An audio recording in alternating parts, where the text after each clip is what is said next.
Come on in. Come on in. Come on in. Now come on in. Now come. Sorry, y'all. Y'all know I'm weird. Whatever. Hey everybody, what's up? It's your girl BondyBlue. So let's go ahead. Let's go ahead. Hey everybody, what's up? It's your girl BondyBlue. Okay, follow me on Instagram and let's get into the video. Right? Y'all, just as I come up here to start this live, these two. Cut it out. Jew, go in the kennel. Go in the kennel. Go get in the kennel. Y'all, they gotta be in here acting a fool just as I start my live. Let's see if everything works. Y'all let me know what the sound is giving. Let's try this again.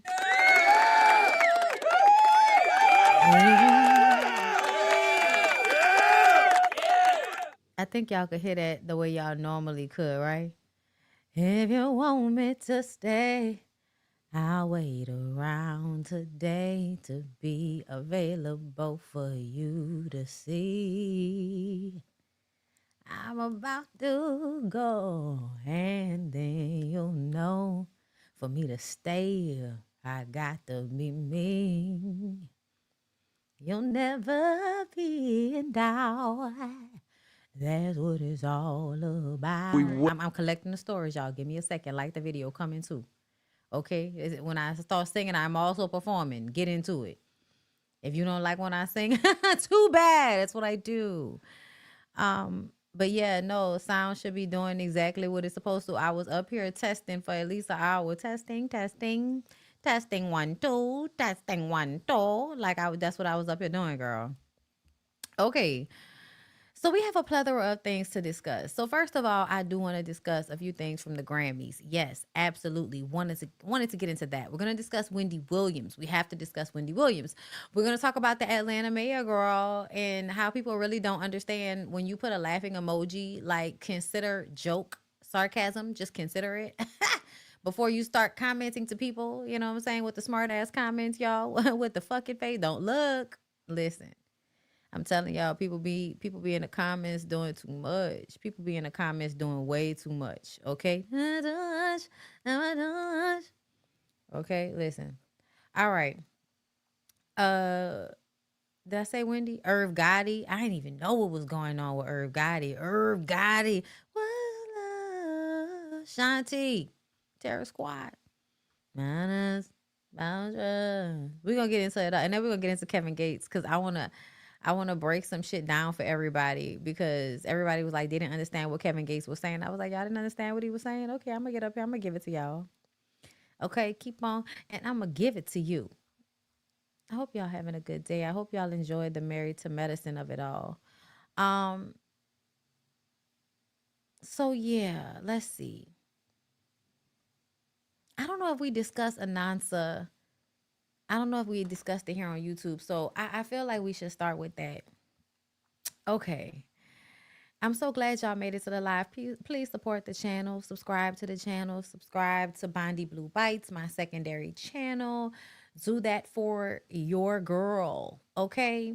So first of all, I don't think we discussed Anansa Sims and Matt Barnes here on my YouTube, but we discussed it on Instagram. So y'all should follow me over there on my Instagram page. I have been being more active with doing, response videos to things, and I've been enjoying it. It's been a good time, girl. Go ahead and get into my reels down to the Instagram.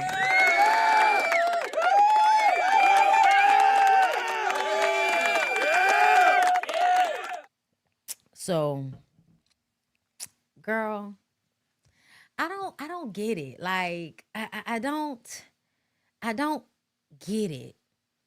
Like why women get online and spray like these in such a manner. Like, don't get me wrong. If I were a different type of person, I could definitely see myself getting on live or, and running it. Like, just running it. Running my fucking mouth on my business. Like, I could see myself doing that. That's just me. Okay? I'm a talkative person. I'm a Gemini. I'm an open book. Okay? So essentially, I could see myself getting up here and spraying people just by product of speaking my mind.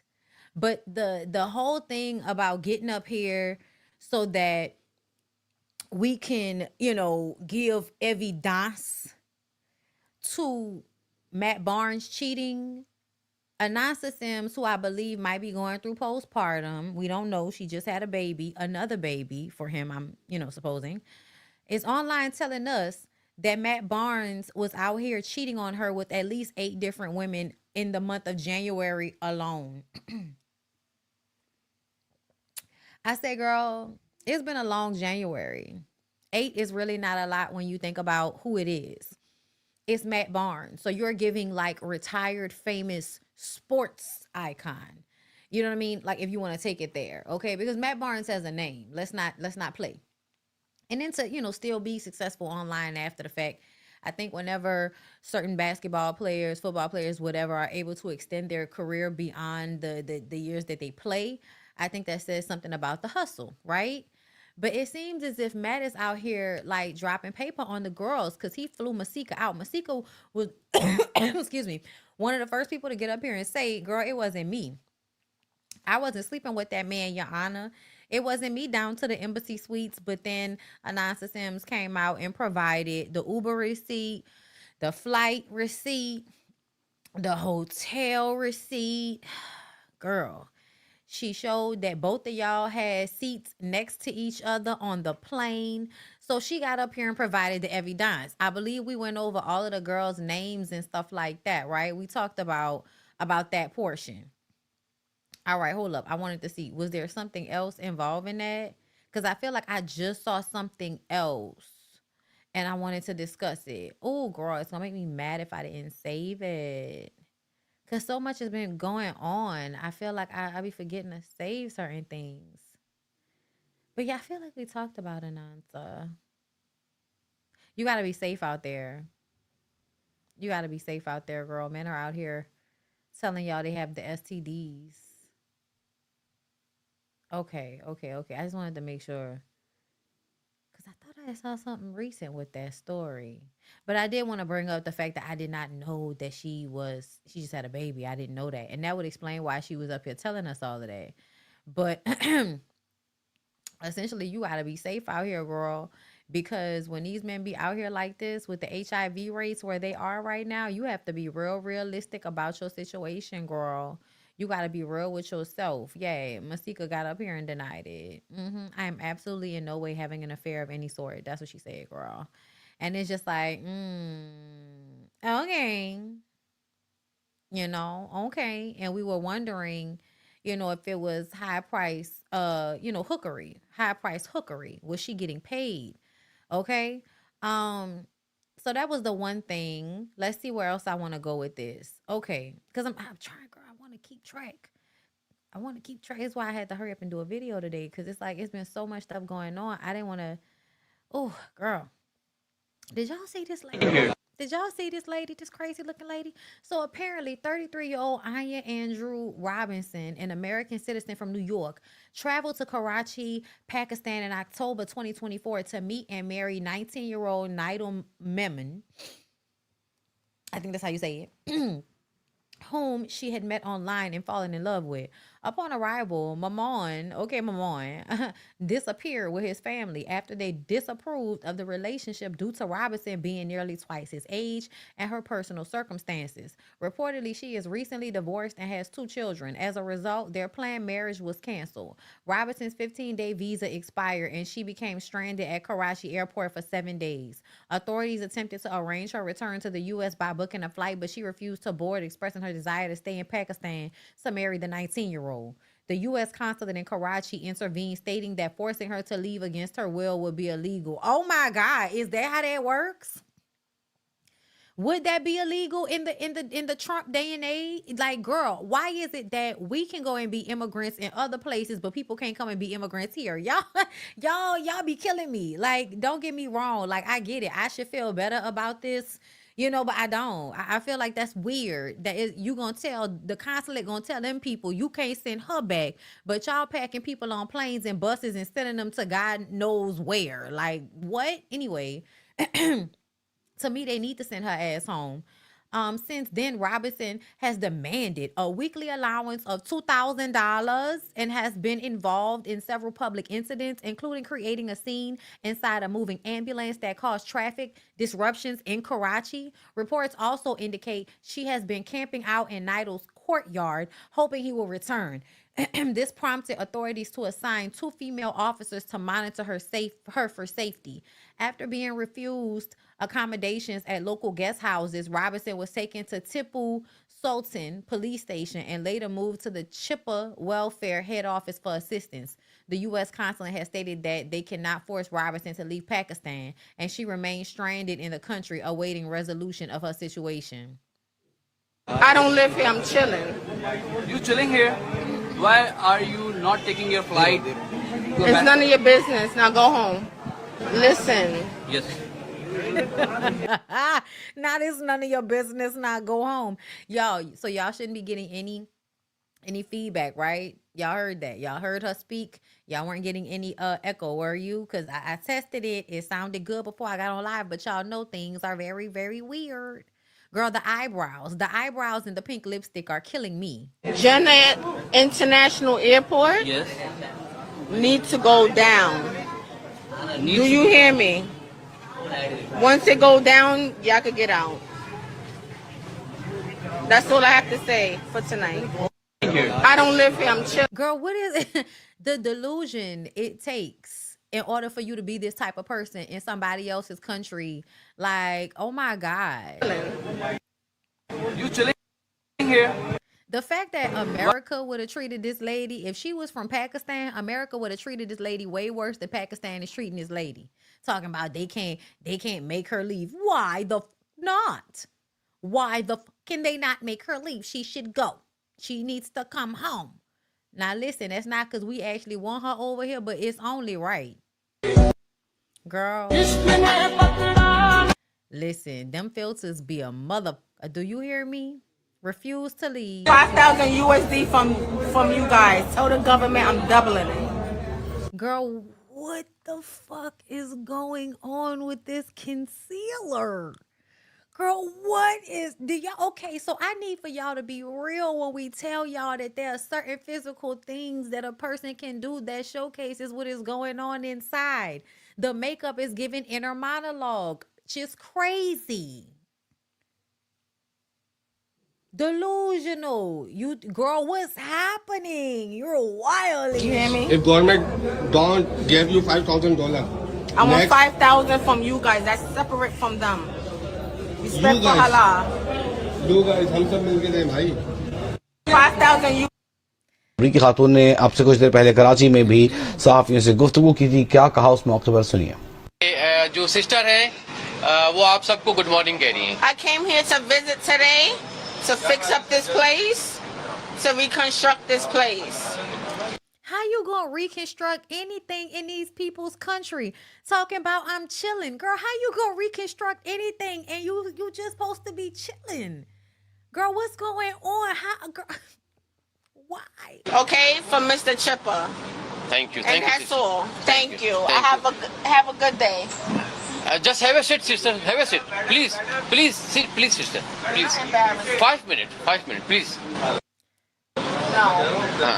जब मुझे पता चला कि ये कल शारा Faisal Cause they making fun of you cause this is crazy. पे जो है वो Okay, के पास okay. आती हैं और फिर उसके बाद जो है वो Listen, I hope he's saying the right things, okay? Like I said, Pakistan needs to be reconstructed. I'm asking for 20K right away in my pockets at the end of this week. That's all, folks, for today. That's it. He have nothing else to say. Goodbye. Assalamu alaikum. वालेकुम अस्सलाम. अमरीकी खातून ने Thank you. अब जो भी ये मामला जितना हो गया 2-3 दिन बहुत हो गया भाई, बहुत हो गया. बस है, बस अब बस है. बस है. That's it. बस. He talks too much. My demand today is to put on a newspaper that y'all gonna give us money tomorrow or by the ending of this week. We need 50K. Who is we? Listen to this music. This so dumbass. My plan is to fix up this building. We need 50K. Okay, first of all, what's your name? Onaja Hamid. Okay. Where are you from? I'm from Pakistan. You are not from You're not. Go. Pakistan. Yes, I You born in Pakistan? am. No, but I'm from here. Who is she talking? Yo, why is she looking directly into the camera? Yeah. Nah, but I'm from here. Yeah. What's up? 5,000, 50K, 2K a week right now in my hand. End of day. Good day, good sir. Bitch is crazy. Born where? I'm from here. You from here? Okay. Right now, what's your demands? I want 20K up front, Okay. 5K to 10K to stay here every week Okay. because we might just move. Who the fuck is we? Who is we, y'all? Who is we? Somebody need to tell me who we is. Me and my family, and I want those demands from the government right away. I want these houses to be built up correctly, and I want pools in the backyard, and I want these demands to be straightened out right away. I want power in the building correctly, and I want everything to be fixed right away. What's the So you want them to come and fix some shit that they ain't come fix for their own people. Girl, it's not America. That's not how that's gonna work, girl. Only in America. Okay? Only in America do reason? like that Next happen. time, your Now I got 12 or 13K. Okay. Or some All right. I'm done, y'all. I'm done. Of course she suffers from mental illness. Look at her. I'm the son of Onaja Robinson. My name is Jeremiah Robinson. This is proof of my birth certificate You don't need to with do all her of that, name son. and my name. You don't need to do all of that, son.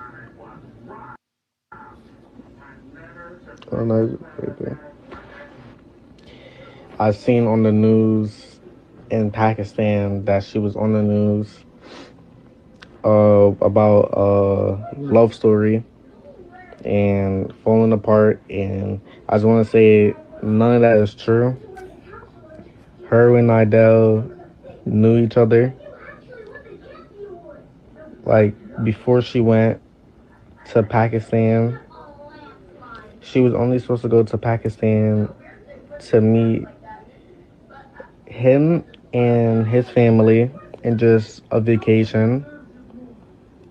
When I'm the son of Onaja Robinson. My name is Jeremiah Robinson. I don't know what the rest of this is.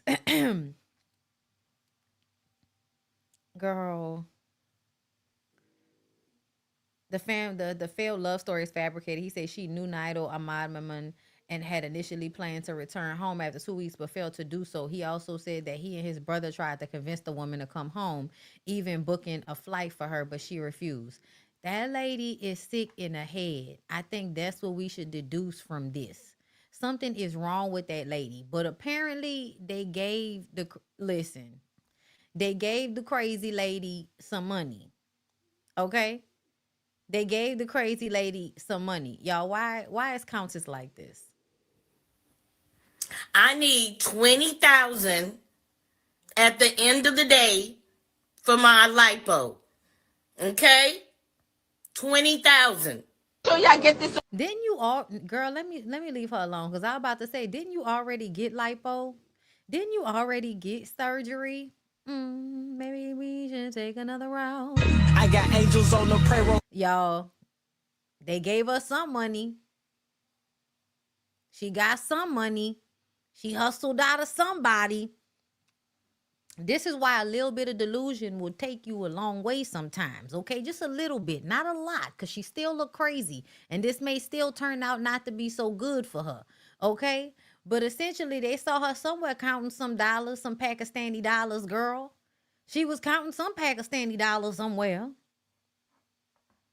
Good for her, I guess. Y'all be safe out here. Do you know how delusional and low-key, like, reckless you have to be to go to another country like that and just telling people to give you money and that you ain't leaving and that they need to pay you to stay there even though they want you to leave? Like, I feel like only Americans can go around being this ignorant. Like, girl, what is happening? Y'all need to show me where other people do stuff like this. Like, what? Who gonna get on the news with their eyebrows looking like that, talking about I need 50K from the government right now, and I need them to come down here and fix these buildings and put electricity in these buildings because I can't live here like this. Ma'am, go home, go home, go home, go home. Roger, go home. Yo, the people are not okay. The people are not well, and I don't know what to tell you. The people are not okay, girl. Let's get into this. So, y'all, Mayor Kobe, formerly known as Mayor Khalid Kamo, is facing Kamo is facing some serious backlash after it was revealed he spent tens of thousands of taxpayer dollars on luxury trips, including visits to Ghana, Paris, and Ethiopia, as well as expensive office perks like a pool table desk. Despite claiming the trips were for economic development, city leaders and residents are furious over his extravagant spending, violating city policy. After weeks of public outrage and heated council meetings, an investigation is now underway. Girl, hold up. Let me see. I'm trying to see which one it was that I saved, because I was joking about it, because when I tell y'all they've been dragging the New Orleans mayor Cantrell, they've been dragging Diddy ever since she got in office, okay? That's what the black people down here call the mayor. They call her Diddy, okay? Because she not really from here, but she really enjoys being down here, and so they give her like honorary Diddy vibes, you know what I'm saying? Like the auntie who, come from in and out of town or whatever, but that's still your Diddy though, right? So that's how it works, right? So our mayor did the same thing. She went to Africa and they was upset. And, she got an apartment, girl. They was upset. They always clocking how much money the black people, spend. If it's a black mayor, they're going to be clocking what money they spend. How, a black person in any seat, they're going to be hyper vigilant about how they're spending the money. So we would see more stories about her mishandling money than we ever did for previous white mayors. And we all know that all of the politicians take advantage of the public funding at some point or another. It does feel as if it happens with everybody in almost every major city. There's always some malfeasance or some, fool of fucking niggatry. Shout out to Roxanne with the money, right? Like, to me, I've been hearing this for years, as far as in New Orleans before her, and at other times. So I just was kind of like, I don't know why y'all always blaming everything on Mayor Cantrell the way y'all do. Like, I feel like they were even trying to blame COVID and how places had to shut down and how that affected business on her. Like, what do y'all want her to do? Like, she was supposed to shut the city down. Y'all just want to keep endangering the welfare of the public and the people that work in y'all establishments. Everybody getting sick and shit and dying, but you want to keep the doors open down to the French Quarter so you can make your money. Girl, listen, it's been a lot down here. So when this happened, I was like, see, y'all, it's not just our mayor. It's all the black mayors. It was a joke. It was a joke because he was making it about being black. When he made it about being black, I was joking on him, and I was joking on the fact that they all kind of do this. It's cool. It's fine. Everybody does it. Don't trip out. It's a joke. We should always be like mindful of the way public officials use public money, to be very clear. Okay, if I'm being serious. It was a joke. Ha ha. Somebody took it seriously. But let's listen to the story right quick. A heated exchange as South Fulton council members questioned the mayor for spending $26,000 on his city-issued credit card, including a trip to Africa. Here it is. I am so distressed and disappointed that the blackest city in the United States of America is heading into Black History Month with its all-black council tearing each other down. We're not tearing you down. You took your black behind over to Africa for 20 days and didn't tell anybody. Well, they say the mayor has yet to justify the expenses that are now being audited. We've reached out to the mayor for his side of the story, but he hasn't responded. Okay, so y'all see why I said, see, all of the black men, and also, like, this city council member over here was acting a fool. We gonna get to that in a minute, because I heard she got a history, and I don't even know the lady, okay? I don't even know the lady.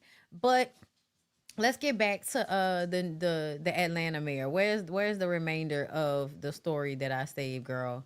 But I was just kind of like, you see, y'all, it happens all over the place. Like, why y'all be down Mayor Cantrell neck like this? Was flying high, no lie. So distressed I can't stand and it. disappointed. Bye. This Georgia mayor says that he runs the blackest city in America, but he's allegedly been balling on the city's dime and going viral for it. Now, you took your black behind over to Africa for 20 days and didn't tell anybody. City leaders are on his tail. Finance reports showing that he's been using his city account to book $1,000 trips to Ghana, Paris, luxury furniture for his office, and more. That's shameful.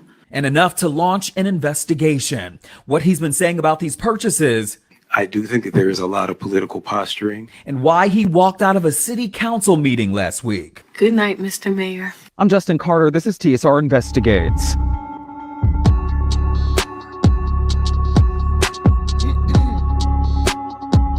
Khalid Kamau is his name, but he goes by Mayor Kobe. It's a name that's been synonymous with drama for years now. He prides himself, ever since he took office, with being the mayor of one of the blackest cities in America, South Fulton, Georgia. It's a south suburb of Atlanta. About 92% of the population is black, and he's been viral before.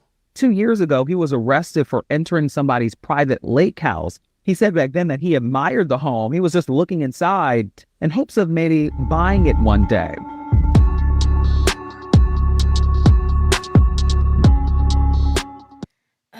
Where's the rest? He was flying high, no lie. So distressed and disappointed. This Georgia mayor says that he runs the blackest city in America. Ain't no lie. Bye. So he's South Fulton County mayor, not Atlanta mayor. Okay. They had it listed on one of these posts as an Atlanta mayor. And I know it's all these different parts of Atlanta. Don't get me wrong, y'all. A heated exchange as South Fulton council members question the mayor for spending $26,000 on his city-issued credit card, including a trip to Africa. Here it is. I am so distressed and disappointed that the blackest city in the United States of America is heading into Black History Month with its all black council tearing each other down. Y'all, I'm telling y'all right now, I love the fact that this played out because nothing annoys me more than when black people are in the comments talking about nobody tears down their community like black people whenever somebody is being held accountable for misconduct or inappropriate things like this shit with Diddy.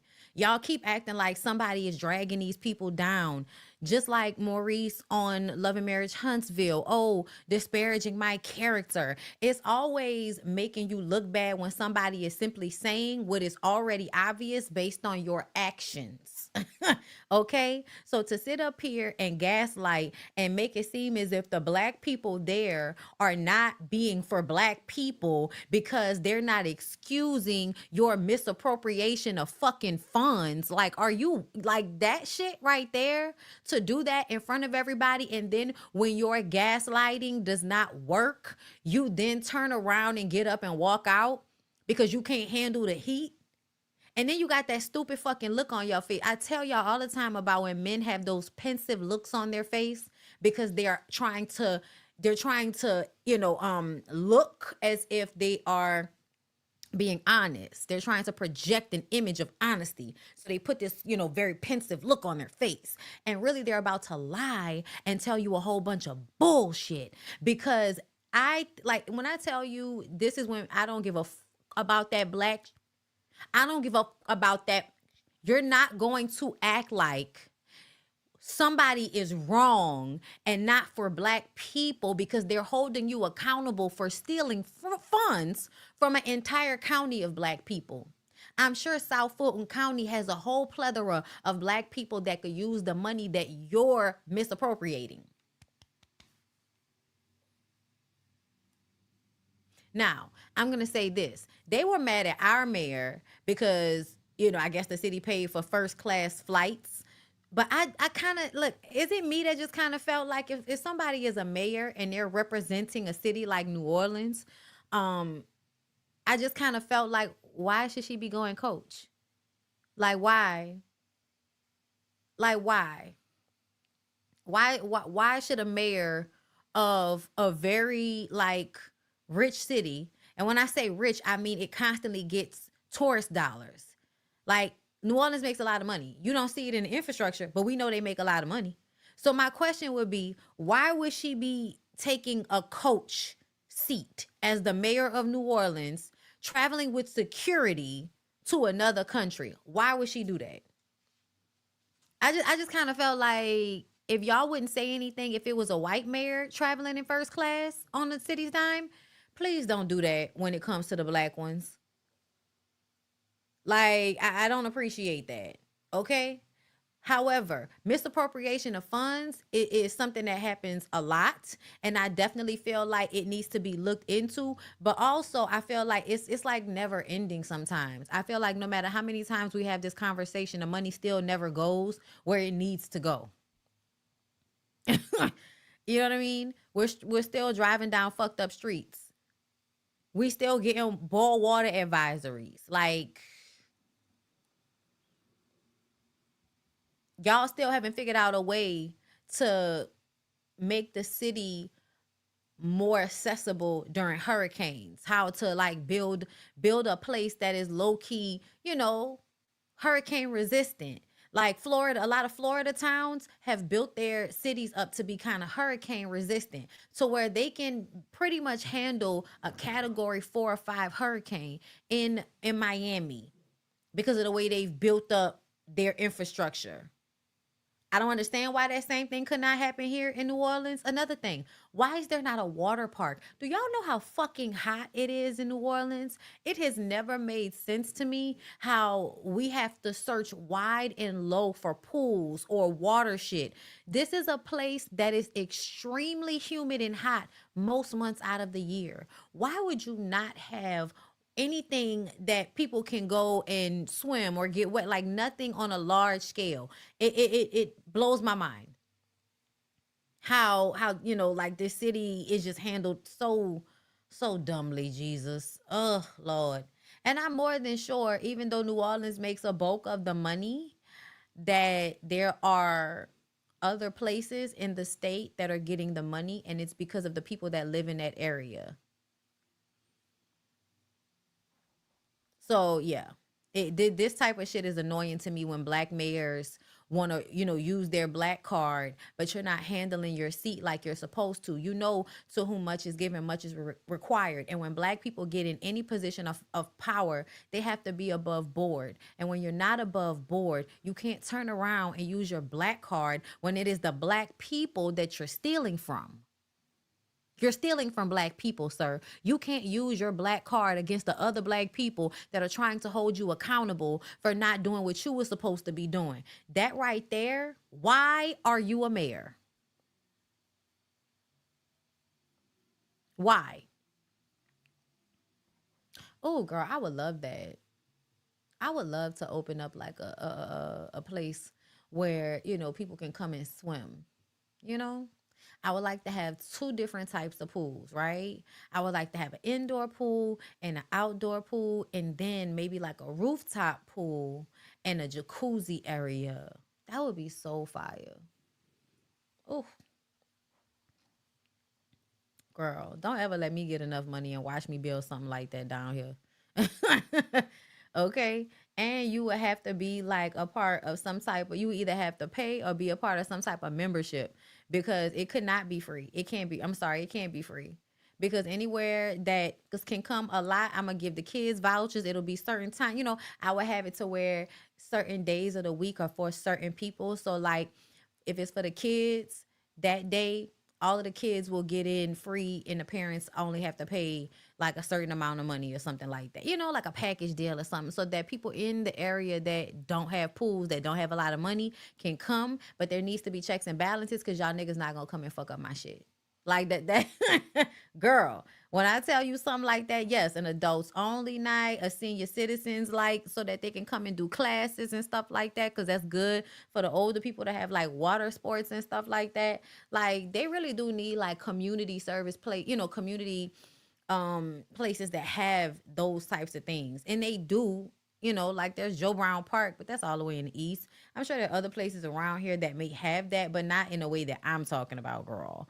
Are there any real beaches in Louisiana, girl? Not really. No, no, no, no. All of our coast is taken up by people that, want to make money off of it. I feel like all of Louisiana's coast is either marshland or, Grand Isle, the Grand Isle area. Yeah. That's like the lower lying areas. Those areas flood fast. It's just not a good area to live in year round. So a lot of people have their houses on like stilts and shit. It's a nice beach town though in Grand Isle. Child, that water be doing a lot though. Do you hear me? That water be doing a lot. But anyway, y'all, yeah, that's all I wanted to say pretty much about this. I don't know what they're gonna do with this man, but I guess they're gonna figure it out. Girl, not him talking about black mayors. Boy, goodbye. Boy, goodbye. Oh Lord, y'all saw it was another child. It was another what you call them? This The scene, and you can. I don't want to talk about it, but it's a lot going on. I don't want to get into that, but I just wanted to mention I did see it. So y'all, let's go here right quick. I'm so happy my wife. We went through a lot. Shout out to the homegirl Yana. Okay, she's a YouTuber as well now.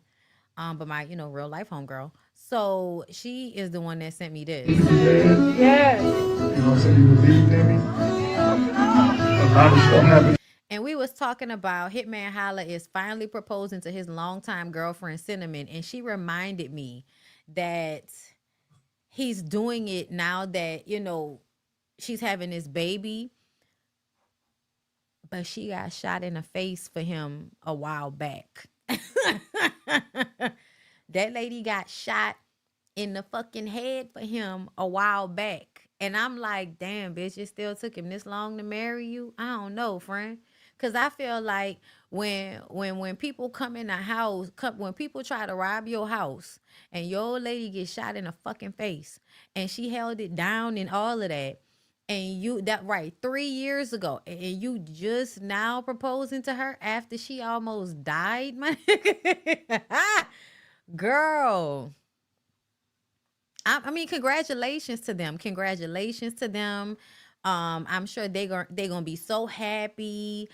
Nigga said, my boy said, no more. You ain't married her yet. Nah, I mean, we glad they've been saying that shit. So they've been saying that ever since finding out. Love it. Oh, that's cute. That was the theme. Finding out. That's cute. Not y'all playing Mariah Carey. I bought a US I finally didn't propose after exposing her on Close Friends. Ooh, girl, I had saved that video. Bitch, I saved that video in the Close Friends. Y'all want to talk about somebody having a good sex tape? These two people right here. Girl, these two people right here had a real good sex tape. Shot in the face and she stayed.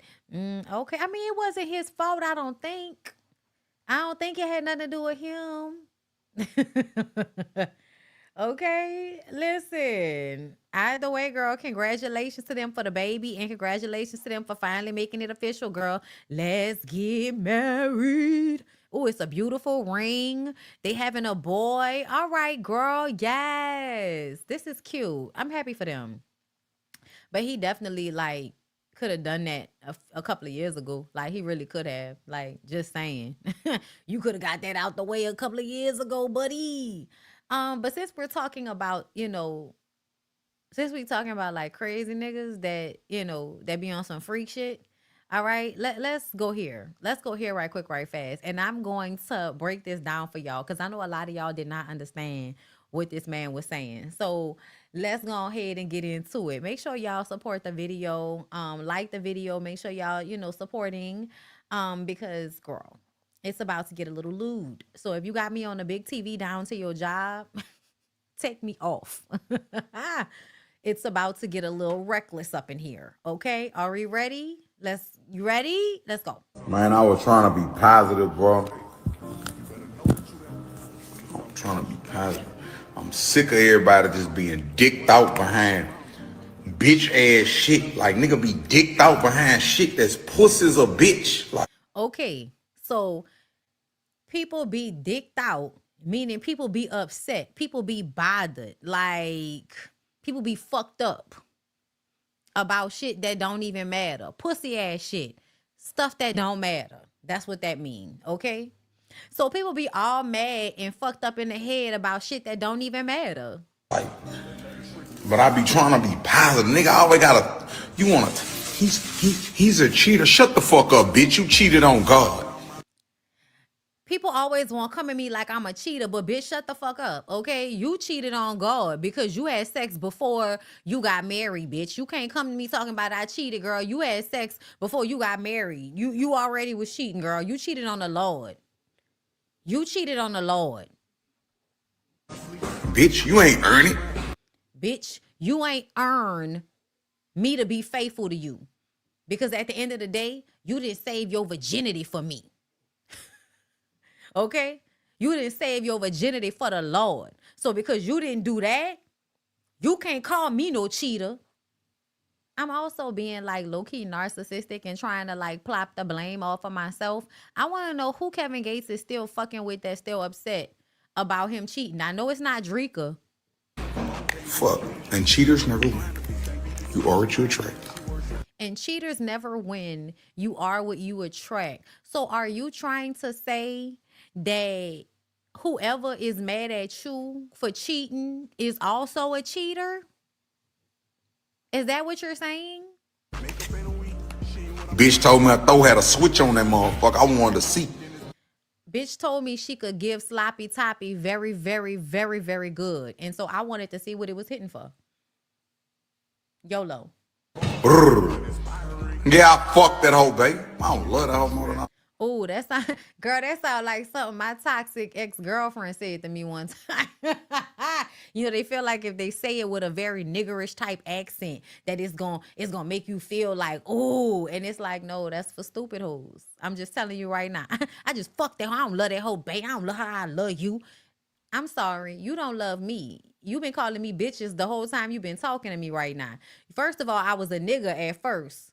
I was a nigga at first. Okay, niggas getting fucked out and all that. Yeah, that's what I was at first.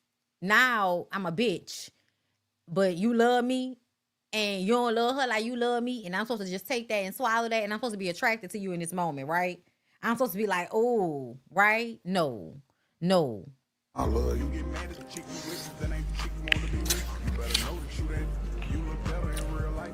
You gonna be dicked out behind another old bitch ass nigga gonna tell you, oh, I can't believe he did you that. And he gonna do the same shit. Okay, so now in this instance, y'all gotta listen to context. You're gonna be dicked out over another pussy ass nigga. He gonna do the same thing. So that means you gonna let another nigga get in your head about me. And then he gonna fuck with you and he gonna cheat on you too. That's what he's saying right there. Then you gonna be back. That dinosaur dick, yeah. And then once that nigga cheat on you, you gonna come back to me because I have a large phallus. And I would just like to say, this is all cap. I don't know who he talking to, but it's cap.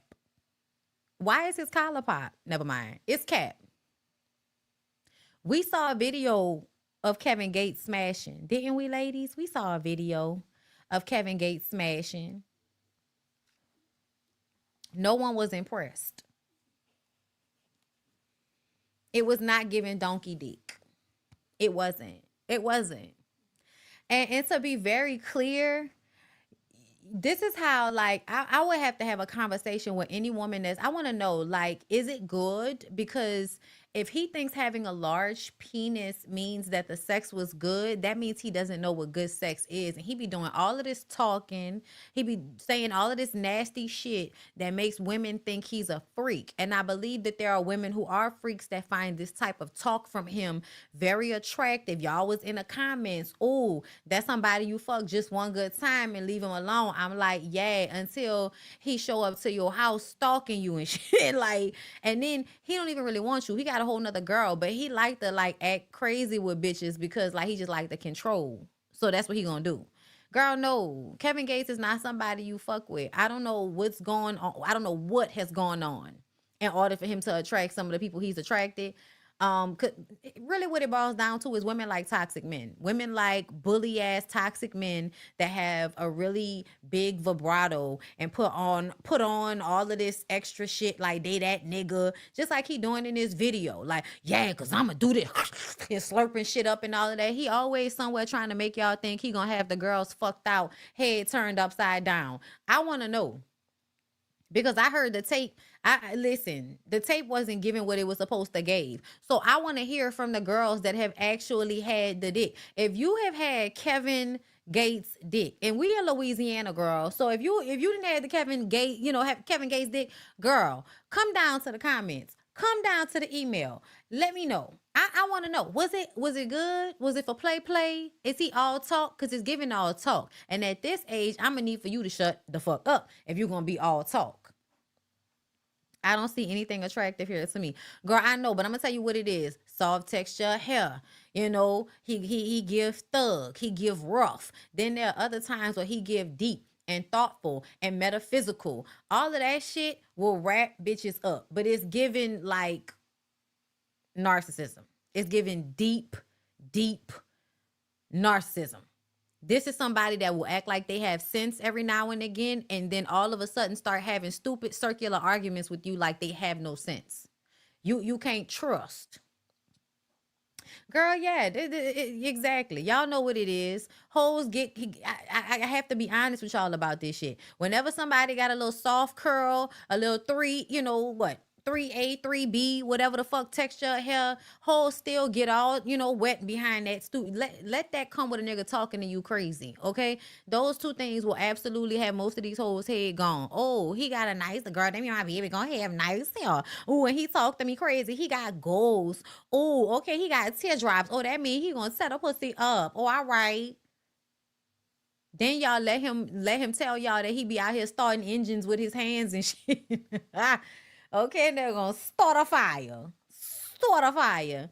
It does give demon dick, but I feel like only if it would be good. And I feel like, no, I also feel like he do too much nasty shit that make me feel like, I don't know where your mouth been, where your hands been. I don't know where nothing been at, and I'm okay.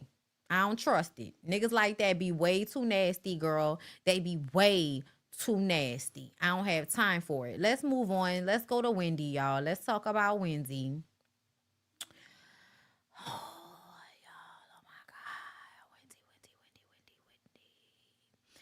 So apparently, I believe Wendy fired her lawyer. First of all, we saw this. Oh, Wendy, new footage of an upcoming TMZ documentary around Wendy Williams' battle for her freedom. It's pretty heartbreaking. I know you want to go to Miami to see him and celebrate his birthday because you don't know how many more there are going to be. Right, exactly. So this was her talking about wanting to see her dad, and I believe they let her go to see her dad. She had to get a court order. And I do not understand why the hell she needs a court order to go and see her family. I really don't understand why they are surveilling her the way that they are.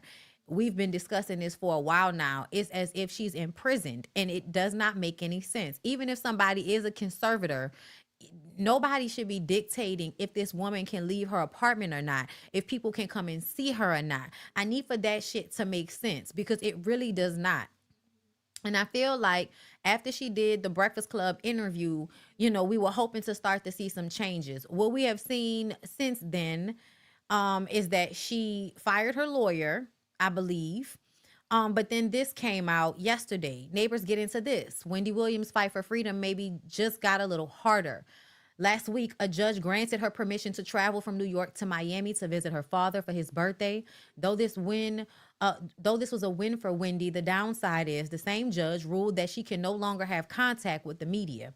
For the past few weeks, Wendy has done a number of interviews with The Breakfast Club, Don Lemon, and more. In those interviews, she has expressed her dissatisfaction with her guardianship and how sad she was to be cut off from the world. She also expressed how she wasn't allowed at the time to go visit her elderly father for his birthday. The interviews made national headlines, sparking fans to start the Free Wendy movement. Well, this most likely didn't sit well with her guardian because despite the judge granting Wendy permission to see her father for his birthday, the judge also ruled that Wendy is prohibited from speaking with the media from here on out. According to the New York Post, the decision was reportedly made to protect her well-being and privacy. With this ruling, we most likely won't be getting a new Wendy interview anytime soon. This is what makes me feel like Wendy, this needs to be investigated. your dad is Oh, shit. This is what makes me feel like this needs to be investigated. Because essentially, how are you going to tell somebody that they can't talk to the media? Like, what are you talking about? She can't talk to the media in order to... No, that doesn't make any sense to me. What makes more sense is that y'all want her to stay quiet so that nobody checks into what the fuck is going on over there.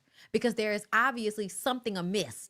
Something is wrong over there with her guardianship, the judge that's over her case, her lawyer, everybody that is involved. Something is going on. And I believe y'all don't want anybody to talk to the media. Y'all don't want her to talk to the media because y'all don't want people to further dig into this. Because I would like to know what you feel she has said that is going to put her in harm's way. She is jailed. Y'all are locking that lady in a fucking building. Like, make it make sense. This shit really annoys me. Let's hear what she said earlier today with The Breakfast Club. Hey, everybody. Hi, Wendy. So look, I have some things to get off my chest. Oh, that's what we do here. We have a segment called Get It Off Your Chest, actually. That's right. Perfect. Well, you know, there's this lawsuit with Lifetime and A&E, and I've been told I stand to win $20 million. Now, what was the, let's refresh people on what the lawsuit was. What was the lawsuit? Lauren? The lawsuit was that 4-part thing starring me on TV, which I only watched once, and I will never watch again in life. It was disgusting. I was, you know, to do that TV thing, it was 2 people who I won't say their names, but I can say 1 white woman and 1 black man. Okay, and I read the court documents. You're talking about Sabrina Morrissey and Will Selby. Anyway, they brokered, I don't know, a deal on behalf of me. Mm-hmm. And what kind of deal? I have no idea. I guess the clothing, the location, the money, you know, the money is blood money. It's money I don't want. Charlamagne, you and I have known each other for a long time. You know what I'm saying? Yes. Well, look, I'm dealing with these court people and my guardian person. And that is a big deal. So you know what? I don't have frontal temporal dementia. You know what I'm saying? It's disgusting. That is a very rare thing for anybody to have. I am not incapacitated. I am not a baby. You know what I'm saying? But I guess for Lifetime A&E, I stand to win all that money, so I'm supposed to be a blubbering idiot. You know what I'm saying? So what you're saying, Wendy, is the lawsuit that was filed by Sabrina Morrissey, acting in her capacity as your guardian. She brought a lawsuit against A&E, and it claimed that the contract the company brokered to shoot the documentary wasn't valid. She's saying you didn't have the legal or mental capacity to authorize your participation. You're saying you did. And that you met one time, and after that you changed your mind? Correct. And by the way, you know, like I said, I don't want that kind of money. You know, I've worked with Lifetime several times. You know what I'm saying? Yep. Enough that I would love to do something with Lifetime again. They are good people to me, and I'm good people to them. Absolutely. Hey, everybody. Hi, Wendy. So look, I have some things to get off my chest. Oh, that's what we do here. We have a segment called Get It Off Your Chest, actually. That's right. Perfect. Well, you know, there's this lawsuit with Lifetime and A&E, and I've been told I stand to win $20 million. Now, what was the, let's refresh people on what the lawsuit was. What was the lawsuit? Lauren? The lawsuit was that 4-part thing starring me on TV, which I only watched once, and I will never watch again in life. Okay. So, Wendy Williams shut down the narrative that she was unaware of what was happening due to the documentary's production. The lawsuit filed on her behalf by Morrissey claims that she was clearly incapable of consenting to being filmed, much less humiliated and exploited. It sounds as if Wendy is saying that she did it, but she didn't agree to it. She agreed at first and then changed her mind, and then they made the deal on her behalf, but then it ended up making them look bad. So now they're trying to sue. Also, I feel like if she gets this, I guess suing for the money, if they sue, they get that money. They get $20 million. And I'm wondering what's going on with her money. Like, is it gone? Did they spend it? How is she living? You know what I mean? Like, it's just, she didn't want to sue Lifetime. Okay. And a lot of, they were saying that the dementia was alcohol induced. So when she doesn't drink, she's clear. You know, we've heard that. So it's a lot going on with Wendy right now. Let me see. And then I believe Meek Mill posted something today as well. Let me refresh this page. Okay, yeah, here it is. Meek Mill said this been going on for a minute. I lived in the same building as her 2023. I used to think to myself, why is Wendy Williams sitting in the lobby, iced out, alone in a daze, and it don't look right when she's getting picked up on God? And so that's her right there. I guess he must have like shared this photo. But he lived in the same building as her. And I just kind of feel like, well, that's not a good sign to be living in the same building with that guy. Jeez Louise. I hope everything, you know, eventually is worked out for Wendy. And that people like Charlemagne and the rest of them, you know, Don Lemon, whoever else is going to help her, I hope they continue to do so, because this is not right. And it's scary as fuck just to have somebody's wealth and life taken over and them imprisoned for no reason. They don't deserve to be imprisoned. What is happening here? So I definitely need for this to all be fixed. And if they do win $20 million, that shit needs to be in Wendy's hands and not Sabrina Morrissey or whoever else. But let's move on, y'all. So I meant to come to y'all about this story a long time ago, but I didn't get a chance to. So now that more is coming out about it, let's talk about it. So Christina Payne is setting the record straight after fellow comedian Corey Holcomb claims she punched him outside the Hollywood Improv. In a recent interview with TMZ, Christina clarified, the story is being completely flipped from the truth. I'm hearing that I'm the attacker now. There are witnesses who saw what happened. The footage shows Corey Holcomb reaching over two people and punching me. It's horrible. Christina also explained why she believes Corey is lying, saying he doesn't want to get in trouble and he just got put on a new tour. There's money to be made. I guess he doesn't want to lose it. In December, witnesses claimed Corey approached Christina and her friend outside the Hollywood Improv, where he threatened to punch her. When a man intervened, Corey allegedly swung over him and struck Christina in the face. Following a brief scuffle, Corey reportedly fled the scene. Shortly after, Corey claimed he was the one who was punched and filed for a restraining order against Christina, but his request was denied. The feud between Christina Payne and Corey Holcomb goes back 12 years. At that time, Corey reportedly asked Christina to be his co-host on his radio show. Christina flew out to meet him, and Corey arranged a hotel room for her. However, things took a turn when he allegedly became upset after she refused to let him come upstairs. Christina said he wanted to have sex, but she declined, stating that she doesn't engage with married men. A hearing for their case is scheduled for next month. Girl, I believe everything the lady said.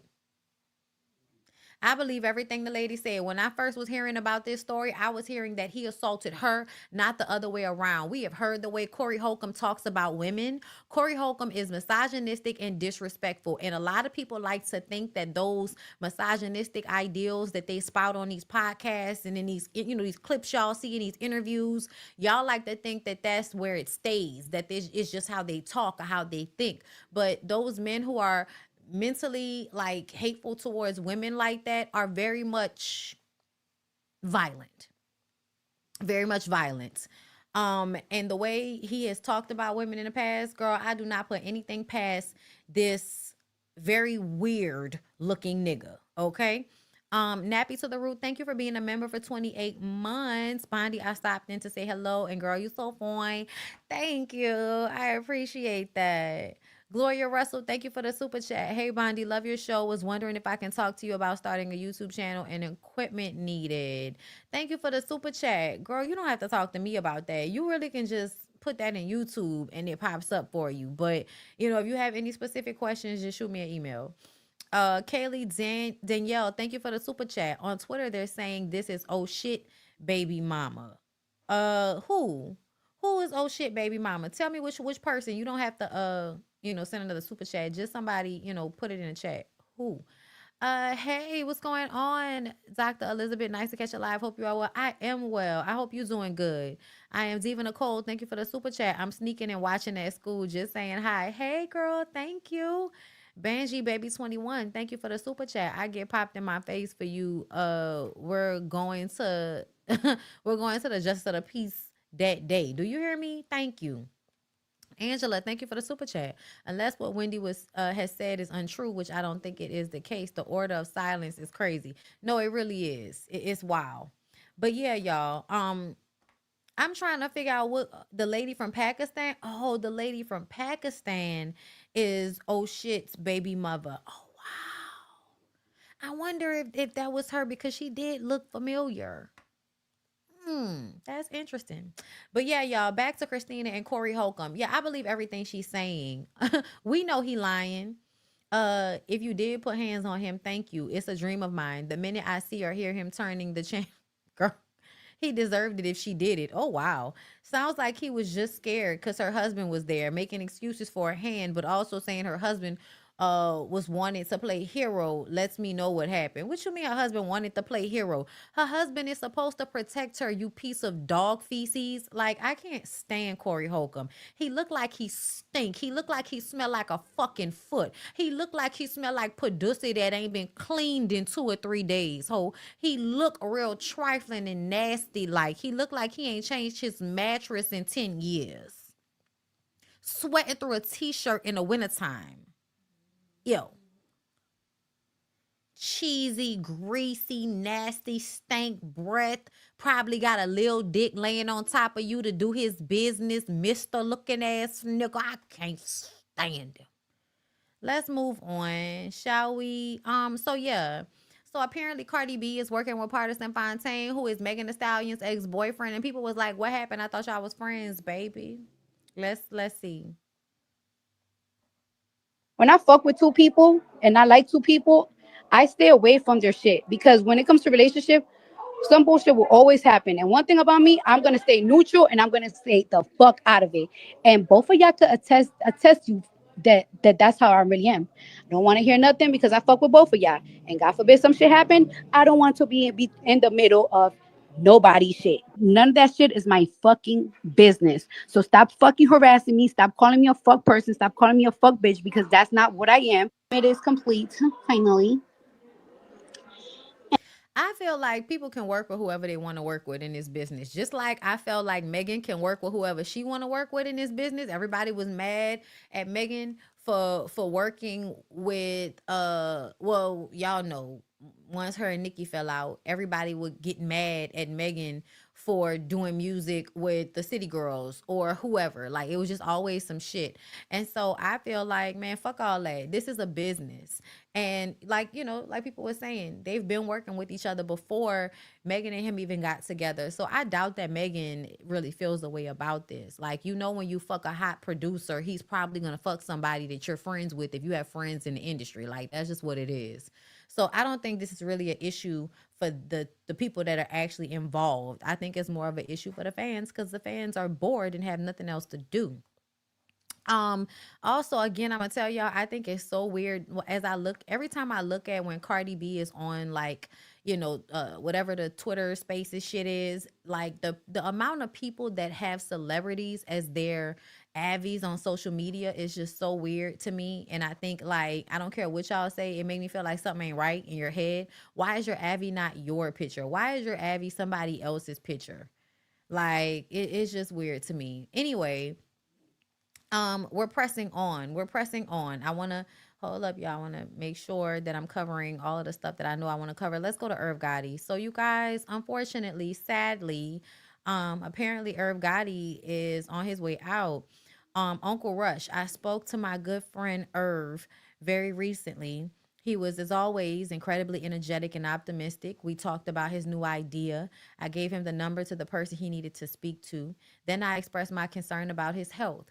He agreed that it needed his attention. He promised me that he would come to Jesus and undergo tests and begin natural and medical treatments. I promised him that if he came, I would guarantee that he add another 20 years to his life. He never got to come. This is also disturbing. So many of my friends are at risk.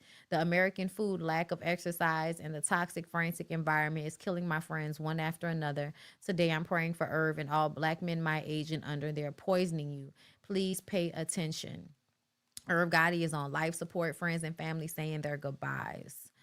I think Russell Simmons is a very peculiar individual. This is not about him, but I think that whenever somebody who's been accused of assaulting women, plays this, I care about the world type of thing, like it's them living in their own delusion and y'all allowing them to continue to live in their own delusion.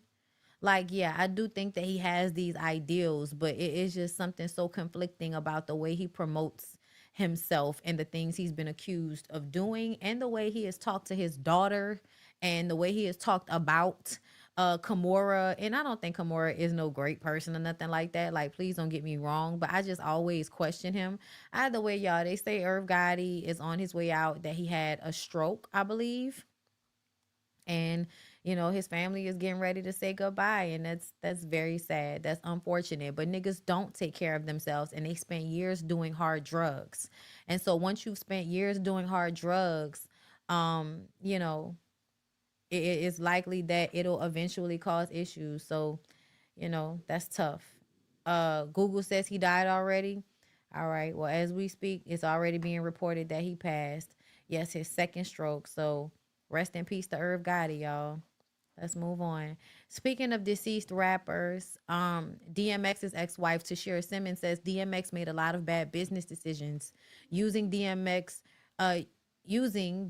rejecting a deal to invest in the Barclays Center with Jay-Z as an example, and reveals that at one point DMX was very close to being a billionaire. Let's hear what Tashira has to say. And that's why I want to say more, but there will be a time where I will. But right now, because X and Lever will, there's a bunch of fighting. And like I said, it's a lot of the fighting is towards the wrong people. The person who they should be angry with and hurt with. Because when X was alive, he wasn't giving them nothing. He wasn't paying child support. He wasn't paying child support. He was, that's why he had a lot of child support cases, You see, he went to the IRS. X was a wild boy. Do you remember how much money, maybe you know this when you were married to him, so maybe I could just limit it to that. But DMX, I mean, we're talking about Jay-Z, Nas, at one Ja Rule. Like, I'm talking about people 50 who made Def Jam a lot of money, right? Do you recall in his prime, in the heyday, how much money he accumulated?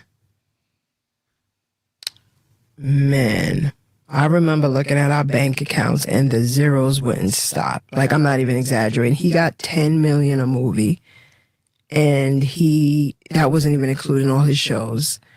He made like millions just doing a show. And when he went on tour, I mean, he would come back with, I want to say we were very close to being billionaires. Like, X made a lot. It was so much money.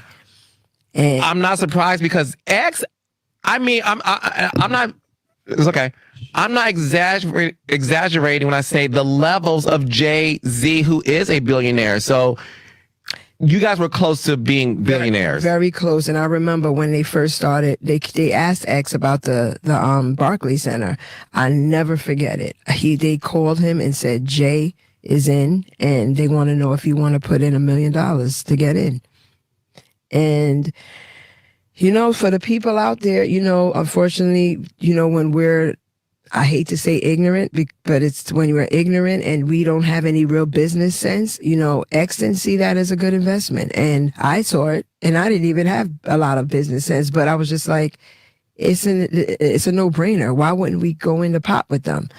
X didn't want to do it. And now look, so that's what a lot of bad business decisions. And he spent a lot of money and on what though? Just like taking care of everybody and their mama. That was him. I mean, he'll pay, somebody died, he'll pay their whole entire funeral. We went, he would go to vacation, he would rent the whole entire hotel out. We would spend over $150,000 sometimes a day. No, I'm not even exaggerating. That's why, like, I'm so humbled. Like, when I see, like, I just don't see money the way I used to. Well, for one, I know that it needs to be invested. Yeah. It needs to work for you because money comes and goes, because I would have never thought that we would be broke. And that's why I want to say more, but there will be a time where I will. But right now, because X and Leva will. Okay, so I will say this. That's wild. And I thought about that because I was like, somebody was like, not from making music. I'm like, yeah, from making music. Like, he only was in the movies because of how he got known in music. He was a great actor, but he was in movies because he was DMX and he could act. But essentially, DMX was huge. Like, I don't think people understand. Like, DMX was probably one of the only rappers to have like 2 #1 albums in 1 year back then. His record sales were incredible. His tour sales were incredible. DMX was a crossover huge artist back then, especially in like the late 90s. So I could see how they could have all of that money. And I'm trying to understand why she would not have been siphoning off that fucking money and investing in her damn self. And I'm guessing it's because he didn't give her any real control, which is so upsetting because a lot of times, like, these men get in their own way. They self-sabotage the things that they have, because that doesn't even make any sense that you would have that much money going through your fingers and you would not put it in place to work for you as time went on. That's when you go buy shit, you know what I'm saying? Like a fucking Walgreens franchise. Like, you go buy, you go buy some shit here and there that's going to always get you money. But I'm going to tell y'all this. I told y'all I was reading Marvin Gaye's book, and that was one of the things. They will go out of their way because they want to save the world. But when it comes to the people that they're actually close to, they treat those people like shit if they can't control those people. Not wanting to give child support to women you've had babies with because they're no longer with you, and you feel like you don't have to give them anything when you literally were close to being a billionaire. To me, that makes you a piece of shit on some level. You could have been a good person to somebody by helping them and all of that. But essentially, you are going around being reckless with your dick when it came to these women, leaving them with babies to take care of, and you didn't even want to give them money on the back end. You didn't want to take care of them even though you had it. Like, I'm just saying, y'all, like, that's fucking wild. And I feel like that's why you lost everything. That's why you lost everything, because nothing good comes to people that only do shit when they want to feel better about how fucked up they are. There are a lot of people out there that do good deeds because they are trying to balance out how fucked up they are. That's the type of shit DMX was on. I'm going to take care of complete strangers. I'm going to take care of my homeboys. I'm going to take care of the old lady down the street. But my own kids and my baby mamas have to scratch and survive good times because I'm going to teach that bitch a lesson. Like, I think that is probably, like, to me, that has to be some type of karma for you to eventually lose everything. Because what in the entire fuck? Because to me, you rejecting taking care of your own children and the women you have babies with is a reflection of how you really don't care about yourself. That's a reflection that you really don't care about yourself. Because if you cared about yourself, you'd have took care of your children. Not just, I care some days. Because he wasn't there. He was not there for those children. You can be crying and praying on songs all fucking day and still not show up for your kids. Saving the world. Still not giving them baby mamas the money that they need to take care of the kids that you've been out here dicking everybody down. Crack dick. Getting everybody pregnant. Okay? Oh, yeah. I remember when he was on Iyanla, how he acted on Iyanla. Like, everybody wanted so badly for DMX to change. Like, as somebody that grew up during, you know, his lifetime and was just in love with him musically and in movies and just liked his whole energy and him having that rough but soft side to him and all of that. Like, you know, even being the type of nigga that you never heard any stories about him assaulting any women. You ain't never heard nothing about DMX stealing no coochie. Okay? But essentially, I just kind of feel like after all of those years, the fact that he could not get his head right, he couldn't be accountable, he couldn't stay off drugs, it was just only a matter of time. And I think we were all just waiting for him to be, you know, for him to pass and be put out of his misery in his life, because it just seemed like he could never get right. And it's sad because he was really one of the biggest talents that a lot of us have seen. Like, he's really one of the best rappers to ever do it. Like, the energy and the emotion that he was able to invoke from all types of different people by being his raw self was incredible to watch. And be, you know what I'm saying, to be in the lifetime and watch that happen, watch X get on stage in front of millions, you know, like, it was wow, man, like how big DMX was at one point. But yeah, the alcohol, the drugs, being on crack as a teenager and going back and forth with that. Child, I remember I used to be arguing with people who felt like he wasn't fine back in the day. And I'm like, you mean when he was, don't do me greasy. Okay. Thug boat life, but keep it true. Every once in a while, I break out the backyard to roam and get breakfast. But I still know that home is home. And when I get there, I'ma sit there, take a shit there, get my, do I handle my business? Shit, yeah. I'ma run till I bust my gun and into the heat. When I come home, I gotta go, just give me the whip. I ain't got time for the lip. Just open the fence. Let me go. I'll come back. I ain't got time to convince you. Ever since I was a pup, I've been stuck with the streets. I keep the heat. Niggas gotta eat. I crash in a week. Listen. All at one time, because when it's my time, I done it. I know you kill for me, you die for me. Are you serious? Back when every time you saw that nigga, he had on a baggy 2-piece with no shirt on, doing all kind of head movements like this. What?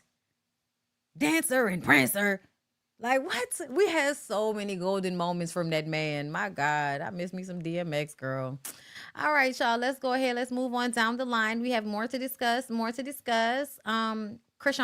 Y'all know I don't like talking about Chrisean, but we previously, you know, y'all can check out my BondyBlue Bites. We discussed what happened between Chrisean Rock and her sister. And I said I really did not know what to feel or what to believe, because children do shit like this. You know what I'm saying? Children hunch. As you know, like shit, I hunch some of the girls. Listen, anyway.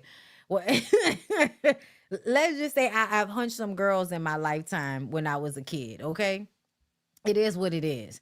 But you know what I'm saying? You don't ever want it to be like, you know, you were trying to say, you know, kids. Like, never mind, like this is weird. Like, your sister, that's real weird. Like, not your sister, bitch. Like, that's weird, okay? Friends, for sure. Okay, listen, I kind of just understood from the beginning that I like both. Anyway, but this situation kind of made me feel uncomfortable, because it made me feel like this is not just, you know, oh, when you young and you figuring your shit out. This is somebody assaulted somebody and the child is trying to work out their assault and they do it on their sibling. This is another situation. So I didn't know really what to believe or how to take it. Let's hear what they had to say. Well, Chrisean had to say, because Chrisean is back talking to us. And I don't know why, but let's hear. When Latifah got gang raped when she was like 15 years old or whatever, and she was really with her boyfriend, and then they clocked, it was no DNA but her boyfriend DNA on her panties, not the people that she said that she got raped by or the case may be. I don't know. They were saying that she was lying, all that. No fucking. Nobody said, oh, you, like, what? They went to go look for the that you said that raped you. Like, what the f? But then it turns out she was lying, and it was proven that she was lying. So I don't know. My grandfather did touch her, so that's one thing that did actually happen. But when she was hot in the ass and she had a little boyfriend, and my father, he used to slap people in the face. Like, if it was too much going down, he'd slap shit out of you in the face, whatever the case may be. If you don't got nothing, one on each cheek. Sometimes, say if you get in trouble in school, you would be scared to come home. That's what I remembered when I. So y'all were severely abused. is what I'm hearing. Physically and sexually, which means mentally and emotionally and verbally. Y'all were severely abused as children by y'all family members collectively. I had a phone call. My dad said, if you get another phone call, I'm gonna knock your teeth out of your throat. So I know when she start having sex and then like staying out and doing weird, I believed them when she said, but when they found out, because then my sister, because she got into it with my sister Sierra. She don't really like this, and I'm sorry for even mentioning my other sister, but they try to blame it on her because she called Sierra. Sierra was like, "Fuck you, then get out and walk, get out. You want to call me a bitch? You want to fool yourself? You only 15 years old. Get out. You walk home." She supposedly had walked home, but in reality, she called her boyfriend, and he came and picked her up. You know what she told us on the phone? Why she didn't come home? Because she got raped. So then they took her to the hospital, and it was no signs of rape. Okay, so I'm gonna just say this. It sounds like to me, and this is what I often think, whenever somebody says that they were AR'd and it turns out that they weren't, I feel like usually it's because they were AR'd at another time and they couldn't tell on that person. So it's like at some point they have to get it out that it happened, even if they place the blame on the wrong person. But it's because they feel safer to say it about somebody that didn't actually do it than to say it about the person that did it. And so I think what you have to understand is that once somebody has been assaulted as a child, it fucks their head up. It fucks how they relate to each, it just fucks a lot of shit up. So like she said, they knew the grandfather had touched her. So if y'all knew the grandfather touched her and nobody did anything about it, and y'all made her lie about it, and then you proceed to abuse her, and then one day she lies about being assaulted in order to protect herself from being abused in some physical way. Yeah, y'all. It is definitely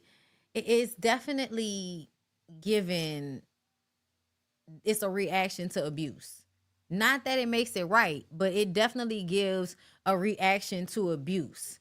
Like, I don't feel like people just go around lying about shit, because if you're well in the head, you don't lie about shit like that. So if somebody lies about something like that, it's because they're not well in the head, and usually people have been assaulted and just haven't been able to say it about who actually did it. And then they grow up and lie about it in order to protect themselves in some type of way. I think it's a way that your mind makes sense of such a fucked up situation. You know what I'm saying? Yeah, like you blame it on the person that you feel safest to say it about. Because the person that actually assaulted you, you're too scared to say it was them. I think that happens. That's a response sometimes. And I think that when families push things under the rug, people definitely don't deal with them properly. And it comes out in other ways. That's wild. I was about to lock her up and charge her for lying. Like, you know what I'm saying? Whatever the case may be. And it was like a whole big thing for real, but I feel like she made that lie up to not get her about my dad, but then like when we was kids, she actually did get molested or touched on and fondled with by whoever. So that's what I'm saying. Like, why y'all lying? Like, y'all was getting fondled with, y'all start doing stuff. I just can't explain it. It's more so like my mom used to work back then too. Like, she was a private duty nurse. My dad, he was a drug dealer, whatever the case may be. They was never home. When Latifah got gang raped when she was like 15 years old or whatever, and Bruh, everybody needs help. Everybody needs therapy. But I feel like it's another example to show you that you can't think that lying about things is going to actually help. It's not. It's not. It doesn't protect. Like, people think lying about these things protect somebody, and it just really doesn't, man. You gotta keep it a buck. So let's go ahead. Let's go to the Grammys, y'all. Let's break some of this shit up. Let's go to the Grammys. All right. So, of course, everybody, we're super duper excited about the wins we got for the Grammys. First of all, Doechii won. I think Doechii won for Best New Artist. I think I could be wrong. I could be wrong, y'all, but I know Doechii won. That was the first award that I saw. We know Beyonce won. We know Kendrick won. Beyonce won for Best Country Album and Best Album of the Year. And y'all know just last year, Jay-Z got up there after receiving his award. I think he had a Lifetime Achievement Award, and he talked about how it's crazy for her to have had all of these awards and more awards than everybody else, but still hasn't gotten the album of the year. So this time she got the album of the year, and apparently the white people were really, really upset about her getting the country album of the year. We waited for I Am So Good. Congratulations. This is a moment, I think, that you see people clapping in the media room. You saw the reaction out there. What does this mean to you? It's very surreal, and it's been 25 years of just working really hard and trying my best to keep growing and keep opening up doors. So I was just very honored, very honored. Congratulations, and take this as Happy well. that my daughter got to see that. You know, it was great that she was there with you and you took her up on stage. We waited for I Am So Good. Hey, she's so grown though now. She is so grown. Taller than me, I don't like it at all. I mean, so happy that she was here, and Rumi, who's on the album, my youngest daughter, she was watching. I forgot to thank her, so I get to thank her now. Thank you, Rumi. can I also say you did so much for so many country artists like Rhiannon Giddens and other folks who you hear them talk about. I saw her cry on CBS talking about the opportunity, that banjo lick and how it changed everything. How important was that?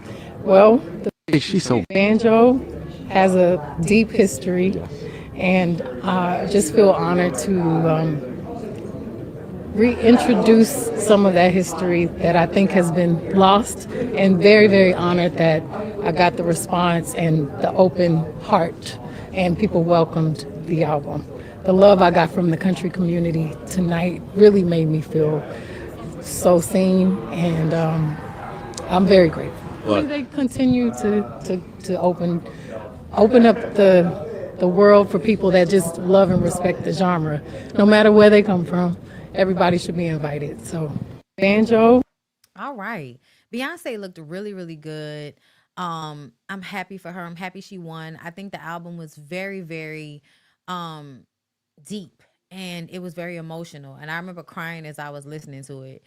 So I loved it, and I'm happy for her.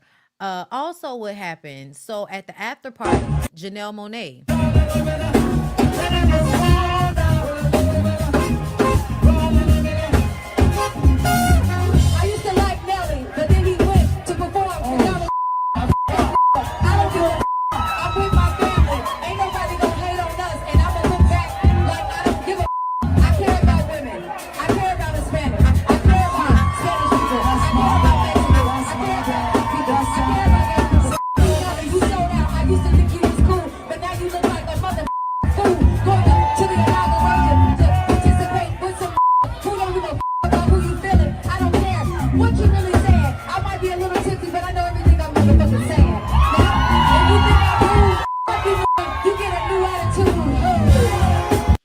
She was rhyming. Shout out to Janelle Monáe for the freestyle. Janelle Monáe also performed and did a part of the Quincy Jones tribute. She did the Michael Jackson part, and I loved it. I thought she did amazing. She hit the moonwalk. Like, she hit that moonwalk like a mug. I was not expecting that, okay? Also, I just kind of feel like people be hating on Janelle Monáe because she no longer is fitting into a box for everybody. And I think the way people respond to her sometimes is weird as fuck. But either way, I enjoy her performance. I think she sounded good. She looked good, girl. And we appreciate the statement, girl. Make your statement. If he could perform, then we can get up there and say we don't like the fact that you performed. Boo. Now let's get to how y'all tried to play in Babyface face. Just the rise of women in R&B and the way they were really at the forefront. Can you talk about just this new trend that we're seeing in R&B, where we're seeing more of a fusion? We're seeing people blend the genre with pop, blend the genre with hip hop and rock as well. Yes, I think it's interesting. Chapel. You guys want to do that? Go do that. So sorry. I'm so sorry. Hello, how's it going Talk to you about just the rise of. So first of all, this girl in a silver dress, I need to understand why she could not go around and interview with her mic. Like, are they on the same microwave? Is that what was going on, girl? Are y'all on the same microwave channel? Either way, this is not the first time this has been done. It was very disrespectful. That is Babyface.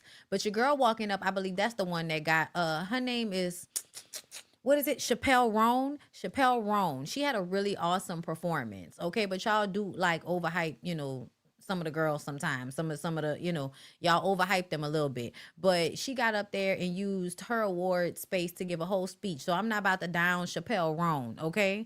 But as they are, you know, journalists in this situation, I feel like that wasn't the way to handle it. And I don't blame the girl with the black on. I blame the girl with the silver on. Either way, girl, they pushed Babyface out the way for Bella Roan. Child, look. Chappelle Roan. Get your mouth right, okay? The AP then followed up and issued an apology. We are deeply sorry for cutting our interview with Babyface short on our YouTube live stream of the Grammys red carpet.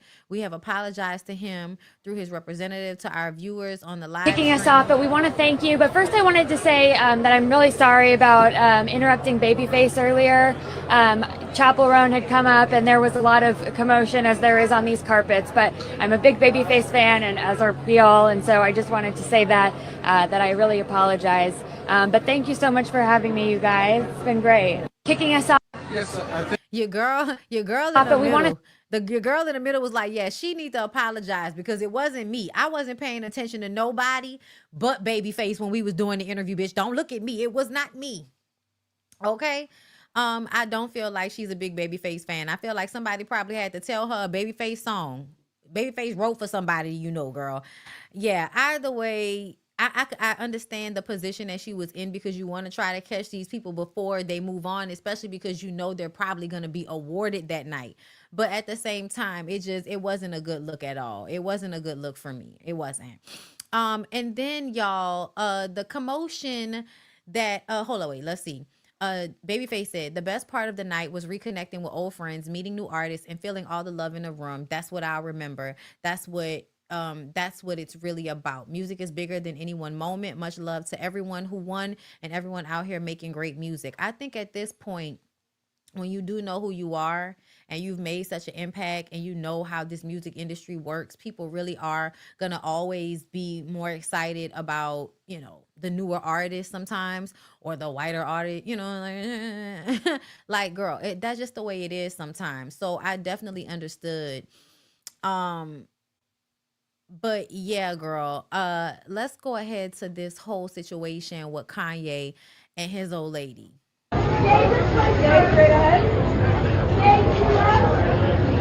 It didn't take long for me to find this video on the internet of Kanye wife's West telling him no, that she did not want to disrobe at the Grammys.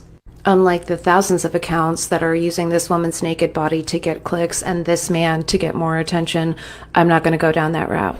This narcissistic abuser who has a history of embarrassing women at the Grammys was not invited, but he chose to bring her to make a spectacle. And I've seen a lot of videos of people saying she's a grown woman, she can make her own choices. Kanye West has been parading her around in next to nothing clothing for a couple of years, and while she has made no comment whatsoever, the look in her eyes tells me fucking everything. And so while the internet wants to normalize putting pictures out of abused naked women on the internet, I'd like to remind everybody that just like we've been doing for years, we just watch narcissistic abuse in real time, and it's normalized. Whew, girl, we certainly do. And then apparently they tried to blame Don Lemon. Okay. Okay, so that's the look right there. Okay. That's the look. And they're saying that she didn't want to take the jacket off. And I told y'all that she's repeatedly walking around, you know, looking crazy like this for him. And I do think it's something that he wants her to do. And she's doing it for his pleasure. I do feel like at some point you're a grown adult woman, but you never know what people are going through and how abusive relationships can actually be. So I'm not going to take that route. I'm going to say that it doesn't matter if she's complicit or not. The fact that he behaves this way is a problem. I don't care how many times he gets on interviews and acts as if he has sense for 5 minutes. Something is wrong with Kanye. And the shit that is taking place is really bothersome to me. Yeah, it is a humiliation kink. I also think he likes to control the women he's in relationships with. I think he did the same thing to Kim Kardashian, controlling what she wore and all of those things. So yeah, I'm sorry, y'all, but I definitely I feel like this is still more of a statement of how something is wrong with Kanye West. Kanye West also, was up there talking crazy. I used to want to fuck Kamala until she lost. I don't fuck losers anymore. Was that shade to Kim? The Democrats made me take the loser point down. Nah, I'm kidding. They don't control black people no more. Trump for life. In 2025, Ye's net worth stands at 2.77 billion USD, as confirmed by Eton Venture Services. The valuation is based on his music portfolio and his sole ownership of Yeezy Mark. So you're a psycho, you have money. You and Elon Musk are family for life. So you're showing us that even though you're not a part of the in crowd down to the Grammys, you're a part of the Republican oligarch crowd. Is that what we're saying? He's manic. He's manic, and someone's giving him his phone back. That's what it's given. I'm not gonna go through all of this with y'all. Something's wrong with Kanye, and I don't think we should continue to give him attention in this way. But it's definitely given. I wasn't invited to the Grammys. All of the people that I used to be friends with, who are the cool people, don't like me anymore. Wah. So now I'm gonna get online and act like I don't need you guys. I have Elon and Trump, and it's like, sure, hun, sure. Okay, where do I want to go next? Okay. So y'all saw this, right? Hold up. I want to make sure I covered everything that was in my... Okay. Shots.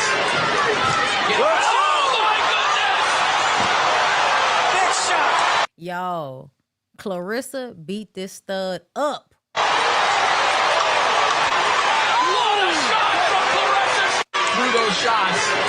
Hold up. That was one. There's another one somewhere. I do know Clarissa has been online talking shit about Laila Ali for a long time, and I literally don't understand why. Like, Laila is so much older than you. Laila is not about to fight you, girl. Like, you and Laila do not need to fight. Why are you pushing this? Like, why? Make it make so much sense for me, because it really doesn't. Hold up. I was trying to... Oh, this. I'm sorry, y'all. Papoose is a hanger-on. Papoose is looking for a strong woman that he can hide behind when the robbers come into the house. He's looking for a woman that's going to take care of the bills. He's looking for a woman whose career is going to surpass his own so that he can rap at something that she has. I think he's an opportunist. I do. I'm sorry. I think he's a user. I do. I'm sorry. That's how I feel about Papoose. And then to see him like performing at her show, like the post show, he was performing. And I was just kind of like, I thought I had saved it. I thought I had. But it doesn't matter. We don't need to see him rapping in order to know that he's definitely taking advantage of this situation and of this girl. And I think that even though, like, Remy isn't doing too much better over there, I just still feel like it's not a good look to me. Like, it's definitely giving, it's giving groupie. It is. I'm just saying, like, y'all gave him way too much credibility for me. Let's hear what Muhammad Ali's former wife, Khalila Ali, says. I'm Khalila Ali. I'm Muhammad Ali's wife. I just gave her a picture. She said, I know. I want to back her up.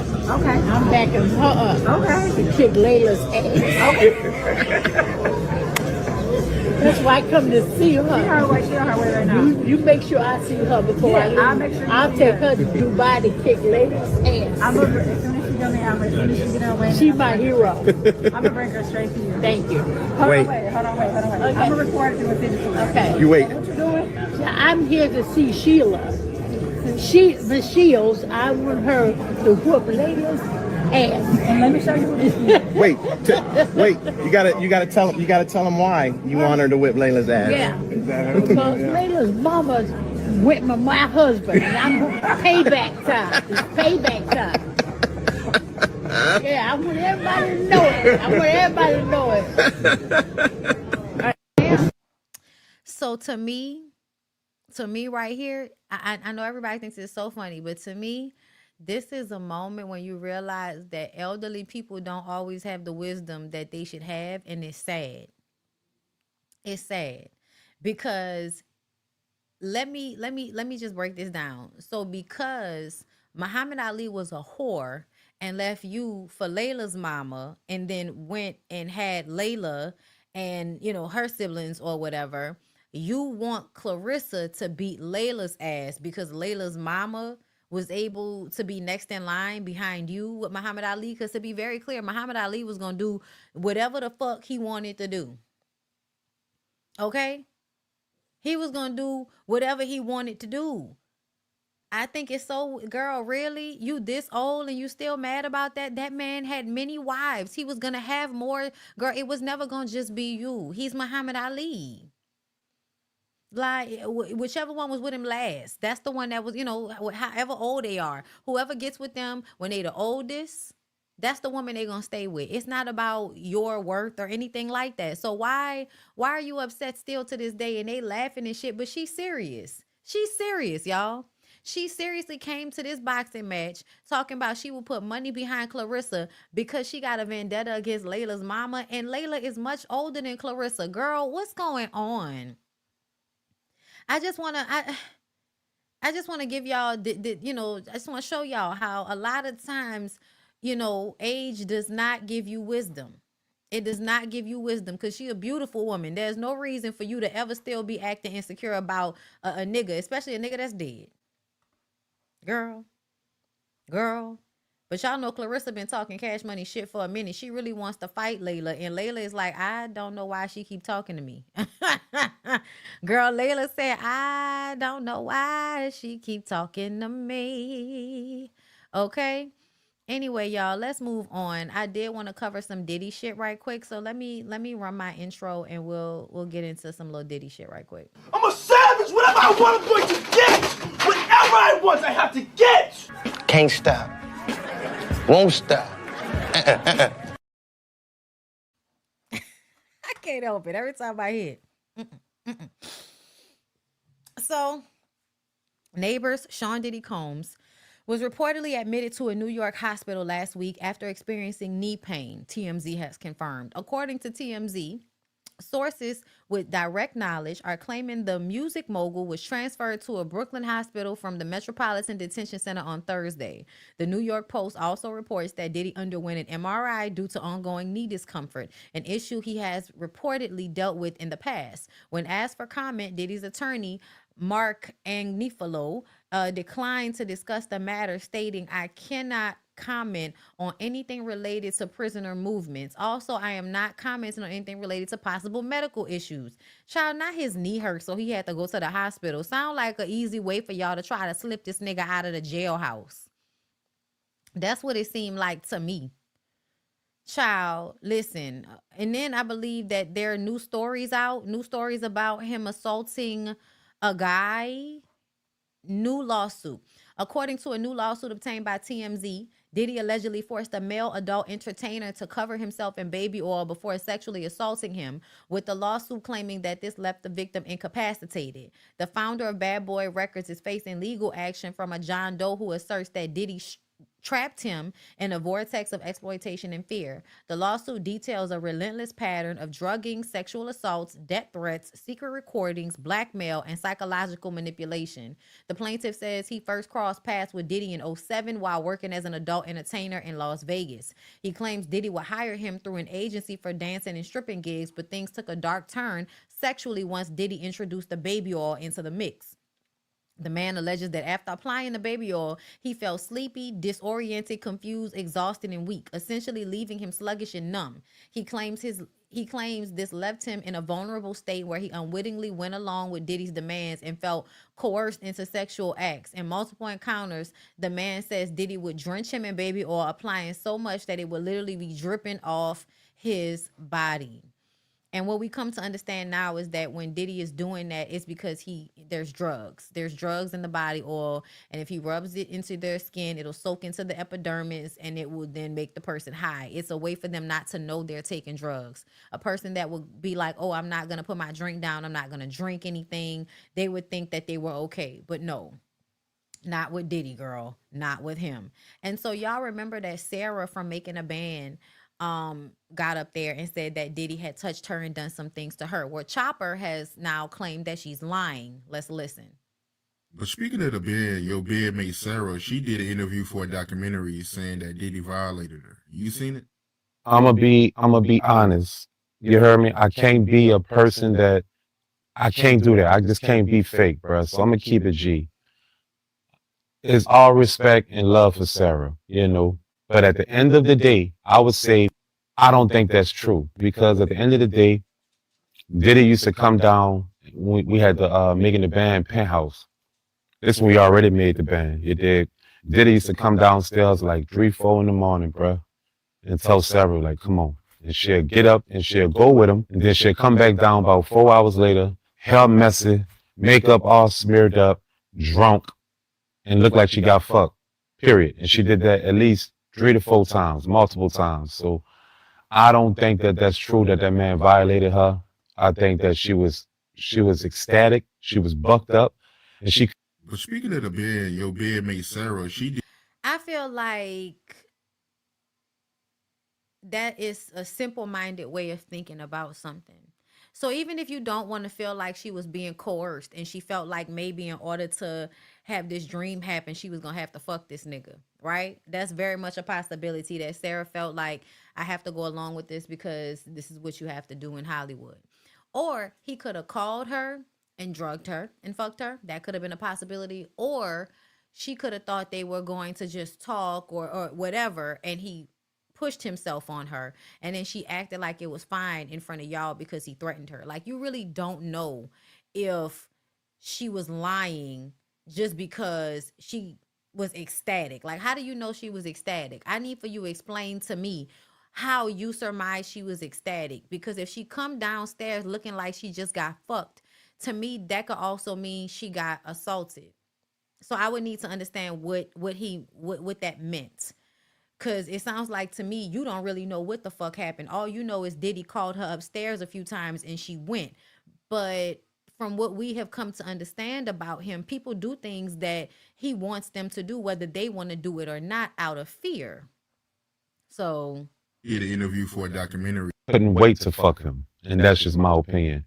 And everybody used to talk about Sarah fucking Diddy anyway around the Bad Boy office. I just don't feel like Sarah was telling the truth, because I seen it with my own eyes, you know. Did it fucking on that girl buku times, and she was not feeling violated or nothing. She was happy, and she thought that, you heard me, courtesy of her fucking on him, that she was going to get privileges, and did it draw. So what you mean you saw her? So either you didn't see her fucking him, so he's saying he actually saw them fuck. So you saw them fucking. How did you see them fucking? How did you see them fucking, Chopper? You mean to tell me that Sarah knowingly had sex with Diddy in front of you?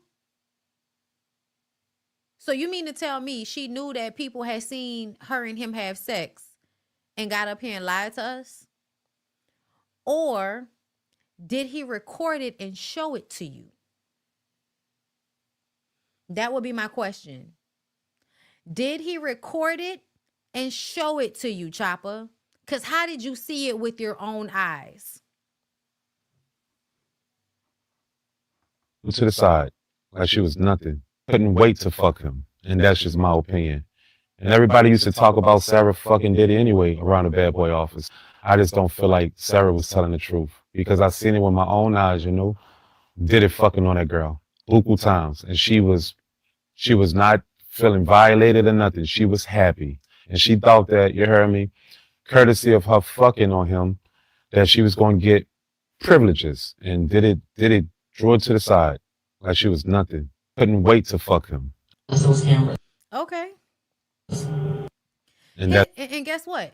His way of seeing it is also a possibility. It is very much also a possibility that she wanted to have sex with him because she thought it would help her career, and that it didn't help her career. And so now she up here saying that he assaulted her. That is very much a possibility. But what I want for everybody to understand is that regardless, he shouldn't have been preying on her.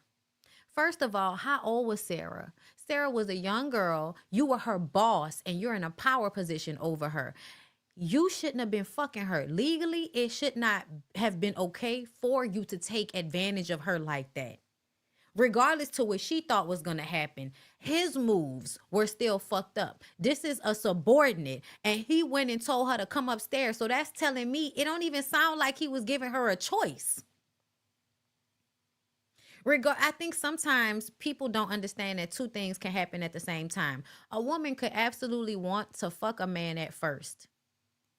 And a man can know that because he's been charming. He got money. He can give her something. So he knows that she might want to fuck with him.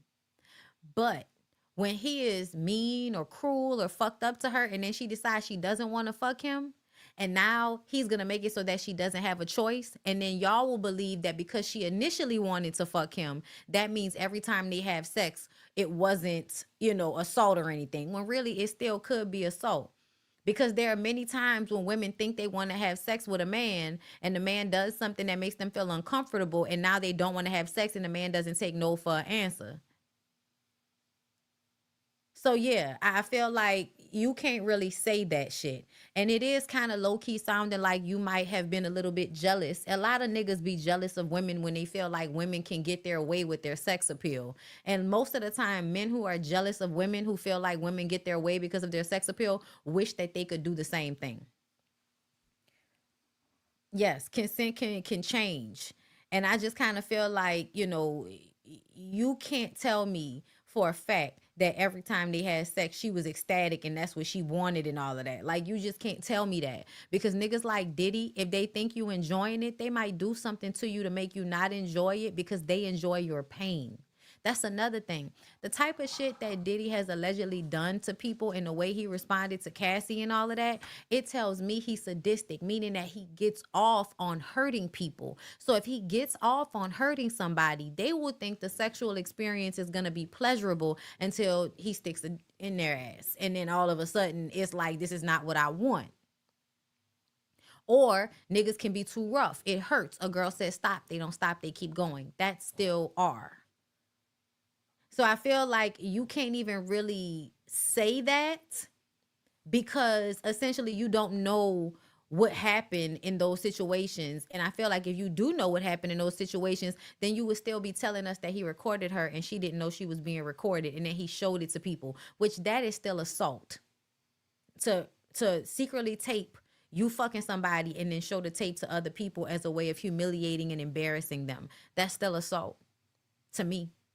I think that's what it's called, right? Yeah. So if you saw it with your own eyes, then he would still have assaulted her because he showed you something that you weren't supposed to see. Yeah, babe. So yeah, I'm not running to believe Chopper's line of events, because I'm looking at the type of person that Diddy is, and so that's why I'm not gonna go along with that. Girl, let me see. Was there anything else that I may have wanted to discuss? Girl, y'all saw, I'll talk about this for a second.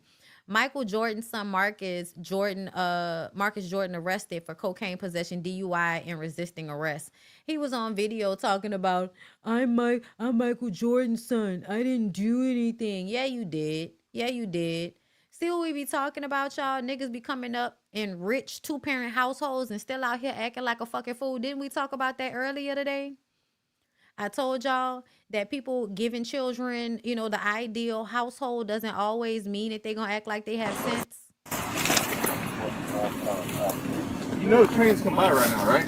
No, I know. That's why I'm trying to get the out of it. We thought we were making a right, and I turned onto the train tracks apparently. I'm trying. But yeah, we're not getting back in the car right now, okay?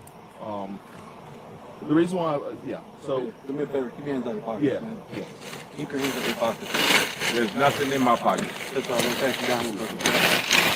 Let's hands up in you, bro. Oh, man. You know. Bro, I'm Marcus Jordan. I'm Michael Jordan's son. I'm not doing anything wrong. I'm just trying to get home. And I made a wrong turn. Okay? And oh shit.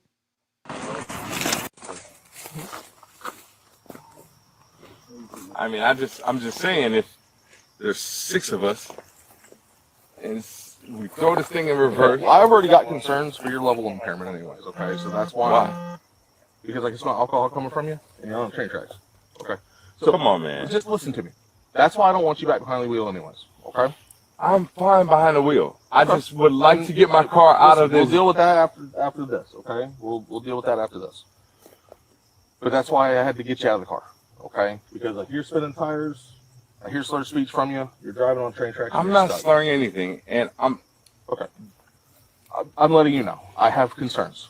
Okay? Well, I appreciate that. Driving a vehicle, I can't let you back behind the car and drive a vehicle. I appreciate your concerns. Yeah, I don't want. But I am not inebriated. I'm not anything that cannot drive home.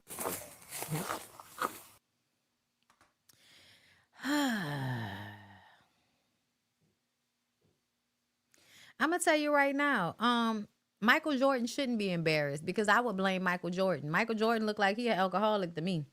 He might be a functioning alcoholic, but he still be given alcoholic. So I wouldn't be too pressed. Child, it definitely, it's definitely giving you out of control of yourself, child. They say they found a little vial or something on him, huh? They found a little vial of a little white girl on him. He had a little white girl with him. He might have had a little white girl on him, y'all. Oh Lord, it was so much I wanted to discuss, but I feel like I'm gonna end with Candy and I'm gonna get out of here, okay? Island Addict says the shade to Kenya not being on the cast photos was as clear. I said the same thing as day. Okay. I'm glad you said it because I was going to say it myself. Now, I would like to say, out of all the things, I was pissed about that. I personally felt like Kenya started the season out, right? At least we all know that. I mean, I don't know how much of it, because we're not privy to how they're going to edit or whatever. But I'm like, y'all couldn't even let her picture be a part of the show. The other friends of the show had pictures. You know what I'm saying? Oh, Cynthia had one. Cynthia had a picture, and Cynthia's my girl. I love her. So this is no shade to Cynthia. She needs a picture too. But what I'm saying is, even if, it's like, why wouldn't y'all put Kenya in the picture? Like, y'all tripping. Like, I don't know what to say about this. Like, I am too through. Now, yes, I am a little biased. I love Kenya. But that bothered me. Because then you threw somebody else at the end of the clip, honey, for a twerk session for 2 seconds. But you couldn't put Kenya, who filmed half of that season, right? Yeah. It's like, are you kidding me? Like, are you kidding me? The disrespect. Like, come on. Like, Island Addict says that. I agree. I do feel like it is disrespectful and that she should have been in it. And I said that shit. I felt like, what the fuck was Kenya? Why wasn't Kenya there? She should have been in that photo. I ain't like that they were staring on the stairs. None of that made sense to me. Okay? I agree with Candy on this, girl. I definitely agree. Let me read some of these super chats. Faith is all we need. Thank you for the super chat. He, DMX, could only relate to his dogs because that's the only thing he could trust. Childhood trauma. DeQuasia, thank you for the super sticker. Angela, thank you for the super chat. I'm not going to let a pimp tell me what if a woman was violated or not. Exactly. Seymour 3000, thank you so much for the super chat. Hey Bondi, glad to catch a live. Diddy is a demon. I feel he violated Phil Pines too. I finished watching The Fall of Diddy. Chops also got a trafficking case in Las Vegas. Okay, so we know we can't trust nothing he say. We can't trust nothing he say, girl. Okay, I'm gonna end with this one last thing because I wanted to talk about it because I have an unpopular opinion. So everybody was in the comments. There were even so many women in the comments going in about how, you know, DNA test needs to be mandatory because too many men are raising children that are not biologically theirs. I have an unpopular opinion about this, y'all. So personally for me, and people who feel like, oh, if you're okay with it, you're a whore. I'm like, that's not true. I would never lie about paternity of a child. Like, that's just not something I would do. But I also feel like there is something to be said for the fact that just because a person has sperm doesn't mean they're supposed to be a father. And just because a person doesn't have biological children doesn't mean that they wouldn't be a better father than somebody who does have biological children. I definitely have more of a mindset that this is an individualistic mindset, right? So the idea is that you don't want to take care of children that are biologically not yours, right? If they're biologically not yours, you don't give a fuck about them, even though they're children and they're in the community and they are the child of whatever woman you're fucking. Okay? So I do understand the betrayal of feeling like the child was mine and all of that. But when I see people raise children for 18 years and they find out the child wasn't theirs, like at that point, what difference does it make? You still put in all of the hard work or the emotional work of raising the child. Like, I still feel like the child still needed a parent. The child is still in the community. It's in your community. And I think the mentality of caring so much about whether children are biologically yours is a way for men to not have to be responsible for the children in the community. Because essentially the children in the community that don't have parents grow up and become adults that knock other adults over the fucking head. It ends up being a problem of the community anyway. People that, you know, the children are not loved right, they're not raised right, that will then affect the community that they're in. And I think this very individualistic mindset that goes down to caring so much about DNA, when what I see more of is a lot of you niggas don't even take care of the children that you have, and you go around impregnating women, not wearing any protection. So there are a whole bunch of y'all that are just going around having babies and implanting them all over the place. And then those same men want to make sure that any child they are taking care of is theirs, even though at large, they don't even take care of the kids that are theirs. And what about the times, and we notice this a lot too, men will absolutely have biological children and will leave a wife, divorce her, and leave her kids so that he can go and raise some other woman's children who he knows are not his, but because he prefers that woman, he will be better as a father to those children than he is to his biological children. So I feel like, to me, I feel like on some level, I don't, essentially, if y'all want mandatory test child, do your thing. I don't really care. But to me, the hyperfixation on it is problematic to me. Brian McKnight, anybody?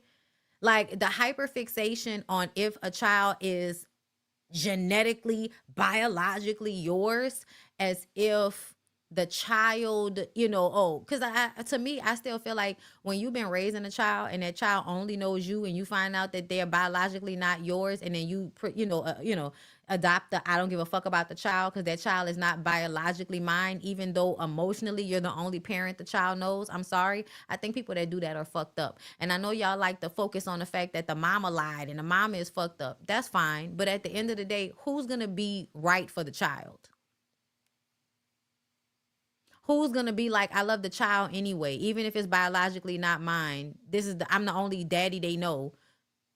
So, and I still love the child, so I'm still going to take care of the child. I may not fuck with the mama no more, but I'm going to take care of the child.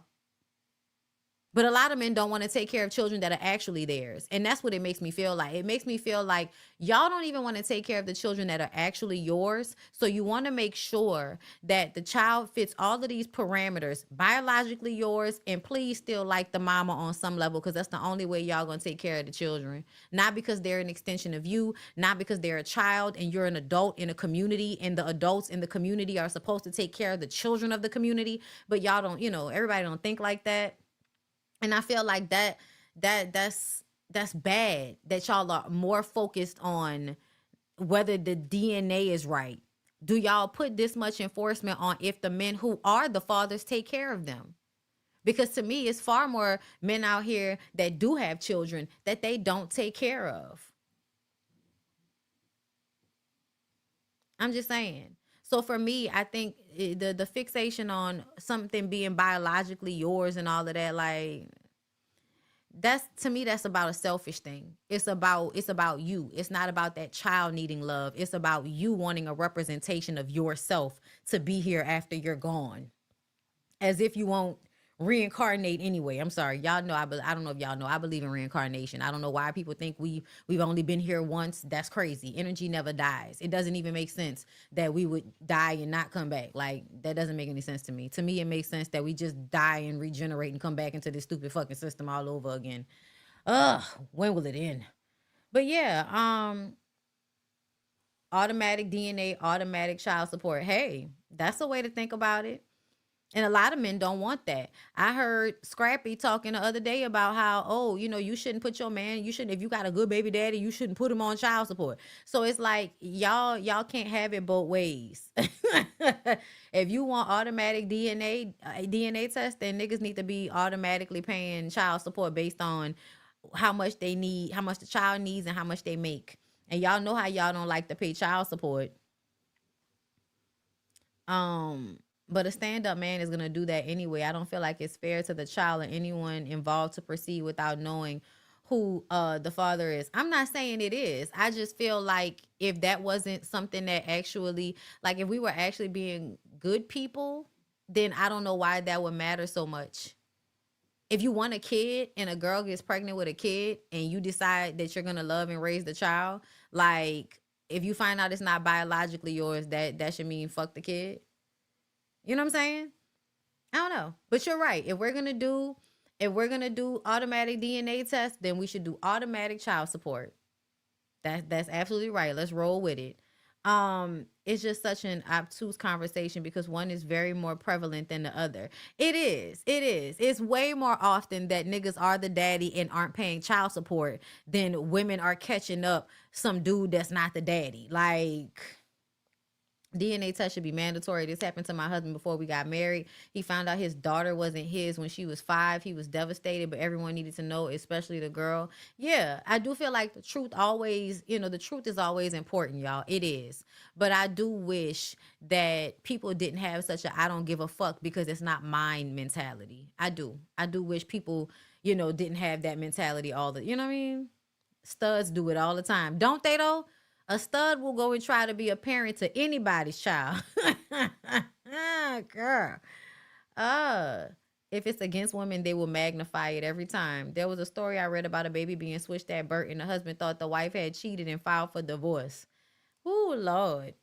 About to ruin your whole fucking life. That lady ain't even know that the child... Like, nigga, what? I know my coochie was with me the whole time. The fuck? Can you imagine? Like, I would have been like, do a DNA test on me too if he not the daddy, because that don't make no fucking sense. Okay?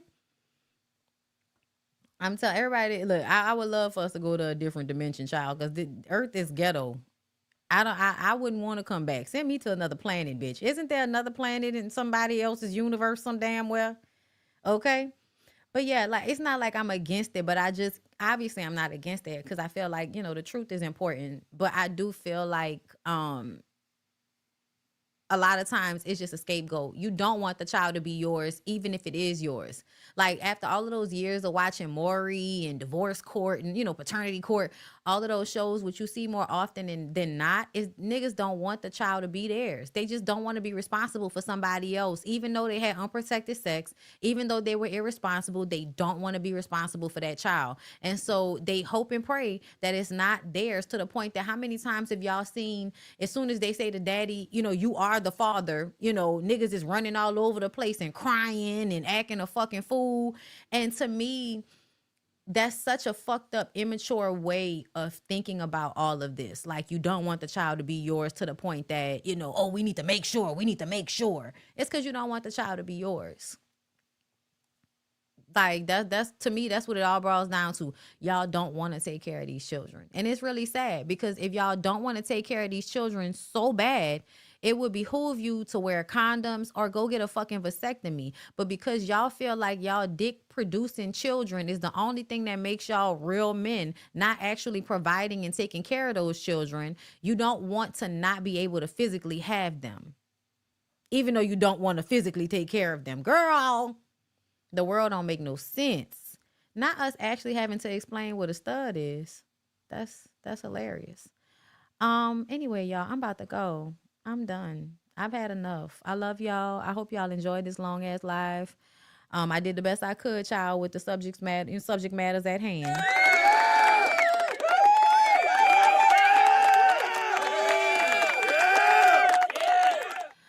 Oh, girl, I know we're gonna have a good conversation. I feel like, what's tomorrow? Tomorrow's Thursday. I'm definitely gonna try to come to y'all tomorrow for the members only for Love and Hip Hop Atlanta and Love and Hip Hop Miami, and we'll discuss everything going on with the BAM and Scrappy and all of them. Me and BAM are trying to do a recap together at some point, so I'm definitely trying to get that to y'all. I'm gonna check my DMs and see what's up, because I was on live today and she said she was gonna hit me up, so that should be happening, hopefully. But anyway, I love y'all. I appreciate y'all. I hope y'all have a good rest of y'all evening, and I will see y'all tomorrow.